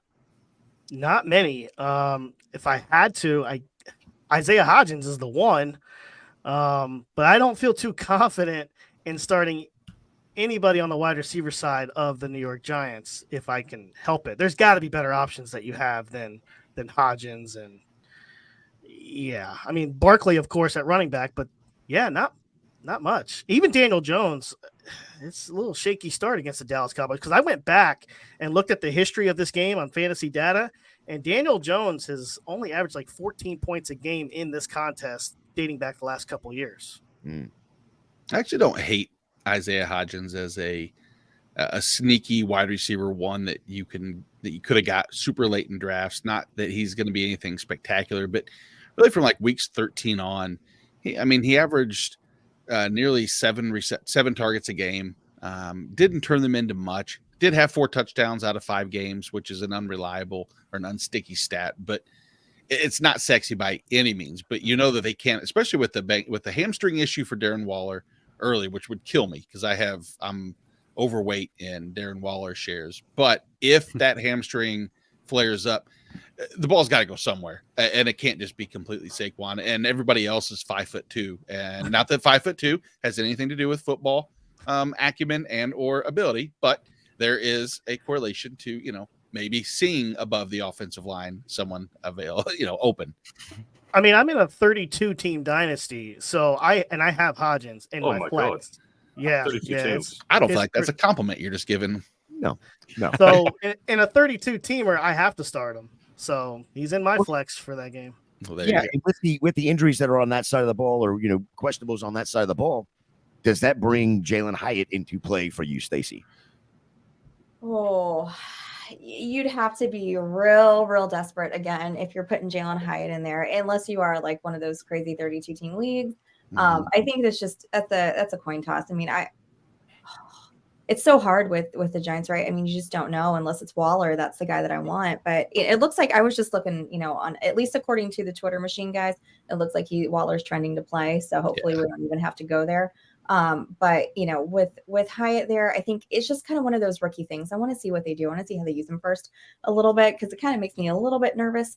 Unless you're a rookie named Bijan Robinson, and then put the pedal down to the metal. But with the rest of the guys, I kind of want to take a week, see how it goes. But first, so probably not for me with Jalen Hyatt, unless things have gone quite awry for you. That's fair. I want to get to this quick question from Eddie here. Javonte Williams, Antonio Gibson. Chris, what are you thinking? I'm going Gibson. I just trust that game script and his knees more than Javonte Williams. Drew. I've literally got him back to back. I've got Javonte at 31 and Gibson at running back 32 for this week. So it just makes me nervous, because I think that I think Washington is going to handle the game, and I think that lends more toward Brian Robinson. But it's also Javonte's first game back after injury, so it's a risky one. If I had to make the choice, I would play Gibson, just because I have a little bit more belief in him, like Chris. You're out of the Antonio Gibson fan club. You've been booted. I will make sure to get you back in next week. That being said, I have basically the exact same spot as you do, Drew, which I hate so much, but you can't. I mean, I want Antonio Gibson. If Washington was playing against, I don't know, pretty much anybody else, any offense that actually might give them a chance to play from behind or need Gibson. Yeah. It hurts for us. You and I collectively needed Antonio Gibson to be in our RB2 conversation from week one to justify our, I'm in 6 leagues, like Dynasty and Redraft total. I'm in 6 leagues. I've got Gibson in 4 of them. So I want Gibson to play well. Well, let's talk game script real quick. If the Commanders are up by a lot, who gets the garbage touches there? Is it Gibson? Gibson could get some garbage time work for sure. That's good with me. I'm good with that. We got about an hour. We got about an hour or so before you have to have your lineup set. So please, if you need to run over to get in your address bar, type in fantasyandframes.com, go to our rankings. You can see Drew's, you can see Nate's, you can see Jorge's in those, and that will help you with these last minute questions. If you don't get them to us on the chat, you can always go there to check it out. Let's get to this last game, probably the biggest game of the week. I think the NFL did a phenomenal job getting this scheduled for the Monday night game, and it is the Bills at the Jets. Aaron Rodgers, first game as a Jet, MetLife Stadium. They're in East Rutherford. There's no Bills on the injury report as of right now. Breece Hall, Micaiah Becton, Dwayne Brown are all listed as questionable. This should be, I'm not looking at the numbers, but this should be one of the higher scoring games with these two offenses, or what I expect the Jets offense to be this year. Kyle, what are your thoughts on the Jets-Bills game? Who's going to be the most relevant player outside of Josh Allen? Man, that is a good one. I actually kind of disagree with you a little bit there, Gator. I don't know if it's going to be a high-scoring affair between these two. Middle of the pack. Yeah, I would say probably average. I think they probably both score in the 20s, low 20s. 45.5. There you go. So it's probably 2 because it's week 1. You got a new offense in New York with Aaron Rodgers there now.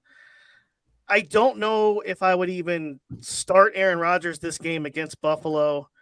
You got Breece Hall questionable. You asked me about Buffalo though, I want to go with Stephon Diggs then as the most prominent wide receiver for in that game. I think he'll have the most points out of everybody in that contest. Targets, distribution. I know it's tough. He's going to be going up against Sauce Gardner, and that is a beast on the other side. But I'm going to take Stephon Diggs in that one. Sorry, I just read the chat there. We need to double check on that real quick on the Landry thing. Do I start him over Highsmith if he is playing? Nate? Man. Yes. Oh, man. Against the New Orleans offensive line is not. I hate this because go ahead, Jorge. Let me do two things real quick and check because I didn't have him on full snaps yet. But yeah, I don't know if he's playing full snaps. Are you telling me that he's playing full snaps, JJ? If he is, I'm going to keep my rankings where they are because I just don't know what to expect coming off of injury. But I could definitely see that happening if he's back to being Harold Landry. I could see that happening next week. But for this week, I think I'm going to keep Highsmith and Hayward where they're at. Yeah, I'm keeping my rankings. I'll move them up a bit. I'm gonna move them one spot above Highsmith. So I'm gonna take Landry over Highsmith. I'd start Hayward over the other two. So Hayward, Landry, Highsmith in that order. Or hopefully I'm right. Dave, Cousins or Watson's? Or Cousins or Watson? Boy, it's got to be Watson. It's got to be Watson, to be honest. And as far as the other two, Waller, I worry about hamstring injuries, man. Look at what happened to Keenan last year. As much as I love Darren Waller, I'm probably going with the safer play being Higbee and Addison. I just think at any point it might flare up and you might end up with a goose egg with Waller. He's obviously the more talented tight end, but it's just the high risk, high reward with Waller. And I'm not risking that week one. You got to get your week one dub. I think when I look at it, Cousins and Watson's, the first thought is automatically Watson, right? But then you think about who they're playing, and I'm looking at Cousins saying, okay, he's got JJ, he's got Addison, he's got Hawkinson, and they're playing a Tampa defense that when we talked about the Tampa game earlier, you've got the linebackers, but there's nothing in that secondary that worth writing home about. And I think I would trust the Cousins over Watson against the Watson playing Cincinnati, Cousins playing Tampa. I'd rather have that. Any Stacey, you agree or disagree with that? Oh no, I totally agree. I'm going Cousins all the way there. The Bucs suck, man, and I live in Tampa, so it's going to be a long season for us down here. And I'm a Packer fan. I don't care, but the Bucs are bad, and that offense is not going to be on the field that often. So I'm not the defensive girl on this show at all. I don't know anything about that, but I have a feeling they're going to get they're going to be working out today out there. So you just know they suck. Yeah, they're terrible. Give me Cousins, and as somebody who has probably the most exposure ever on Jordan Addison, I hate that I would pick Waller and Higbee there. That's of course assuming Waller is healthy. But if Waller's if Waller's a go, I don't know how you don't play him. I don't know what your backup is that you would put in there given his upside, because he's going to be their number one guy. So Stacey, you and I both it seemed like in agreement with Jordan Addison. I have tons of shares. How concerned? What is your week for when he overtakes KJ Osborne completely? And I know that sounds crazy to even say, but I legitimately think this week won't be just immediately out the gate. I think this will be a KJ Osborne as the number 2 in targets, maybe 3 behind Hawkinson, and maybe by week 2 or 3. Are you think it's that slow burn, or are you comfortable with week 1 him establishing himself as that number 2? So I think, again, because it is the Bucs and they're not so great, I feel okay. I'm not playing him everywhere that I have him. If I've got a different option, I'm probably going with that. If I'm stuck, if I've got a couple injuries that I'm concerned about, then I will throw him in there, and I feel okay with that. But yeah, I mean, there's definitely a possibility, rookie first game out there, maybe Osborne does have the better game, a little more targets, but I foresee if that is the case, it's not going to be very long before Addison comes on in and takes over that job from him. Nathan's got a quick question here because I want to get through these couple quick questions and then we'll get out of here so we can get our lineup set. We've only got about 45 minutes or so by the time we get done to get our lineup set. So Nathan's got a quick question. Pick one running back: Antonio Gibson, Cam Akers, James Cook, Chris. Akers. Drew. It's Akers. Akers. Both. Everybody else agree it's Akers across the board when you're looking at these three. I'm on board Just to with put Cook, to be honest. In Just to put some non-PPR, context Akers. behind it. Yes. It's not a non-PPR stat, but Akers has played 9 games without Kupp in the lineup, and he averages almost 17 points a game. And 5 of those 9 games came down the stretch last year whenever Kupp was hurt, and Akers took over whenever he was the running back 4 to close the season from weeks 13 to 17. So he doesn't need Kupp out there to be productive. Nate, you got an IDP right here: Brisker or Kyle Hamilton? Kyle Hamilton. You agree with that, Jorge? Yep. Awesome. See, nice. Oh, I've converted you. I love Eddie's comment here. No Bucks hate, so stop doing the Bucks hate. The Bucks will surprise Kirk and take that back. Oh wait, there it is. Baker wins by a dozen. That's what you did there. I love it. You did there. I like it, Eddie. I like it. That should be a team name for somebody. Baker wins by a dozen. JJ, you are so welcome. Awesome. Thank you for stopping by. All right, let's wrap this thing up. Please make sure you check us out over there on fantasyandframes.com. You can see all of the rankings, the articles. Of course, if you enjoyed the content today, hit that like, hit that subscribe, thumbs up, the bell, all that kind of good stuff. When we drop content, you will get all of that right to you. Time for us to go get our lineup set up. Hold on. Let's just real quickly for offense and defense for this game. If you had to pick one, Lazard or Gabe Davis, David? I'm going with Gabe Davis. Look, this Jets team is so overhyped, man. They're gonna crash harder than FTX and get exposed like Sam Bankman-Fried. Right? Rodgers will anyway. Dude, the hype Rodgers has gotten. Don't forget what Rodgers did last year. He stunk up the place, and he had Christian Watson as well. He had a decent offense. Couldn't beat the Lions to make the playoffs, right? Look, I love Garrett Wilson. I do. But other than Garrett Wilson, you got Lazard as the wide receiver 2, Randall Cobb. I mean, look, if this was 2014, I'd be excited, but it's not, right? We've got an old Aaron Rodgers.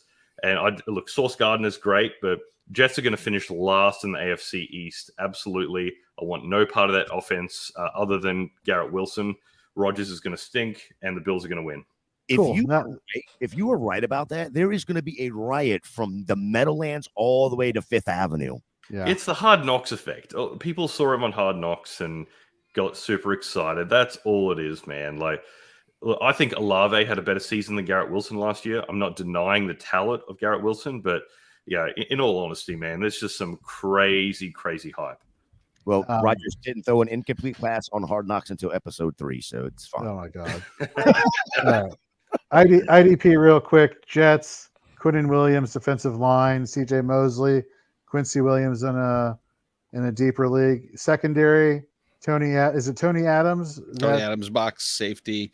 Jordan Whitehead will be deep. No, vice versa. I mean, Tony Adams is the hype upside, and Jordan Whitehead I think I like more for IDP. And then for the Bills, are you rolling with Terrell Bernard this week? I don't know if I'm going to roll with him or not. I hope I don't need him because I drafted other linebackers, but he's the guy that's going to start next to Matt Milano. I don't know if I love any of the defensive linemen because they have a rotation that's pretty heavy. And then it's in the secondary. I don't really care. I mean, Jordan Poyer and then everybody else. Taron Johnson, if you're in a cornerback league. There you go. Boom. All right, let's get it wrapped up around here. We'll go around the frames. Just real quick, tell them where they can find you, what you got going on, what you're working on over this next week. Kyle. Well, you can find me on Twitter, KZ1180. What I got going forward, actually, with this season is I'm a big DFS guy. So I'm going to every Monday night look out for my videos.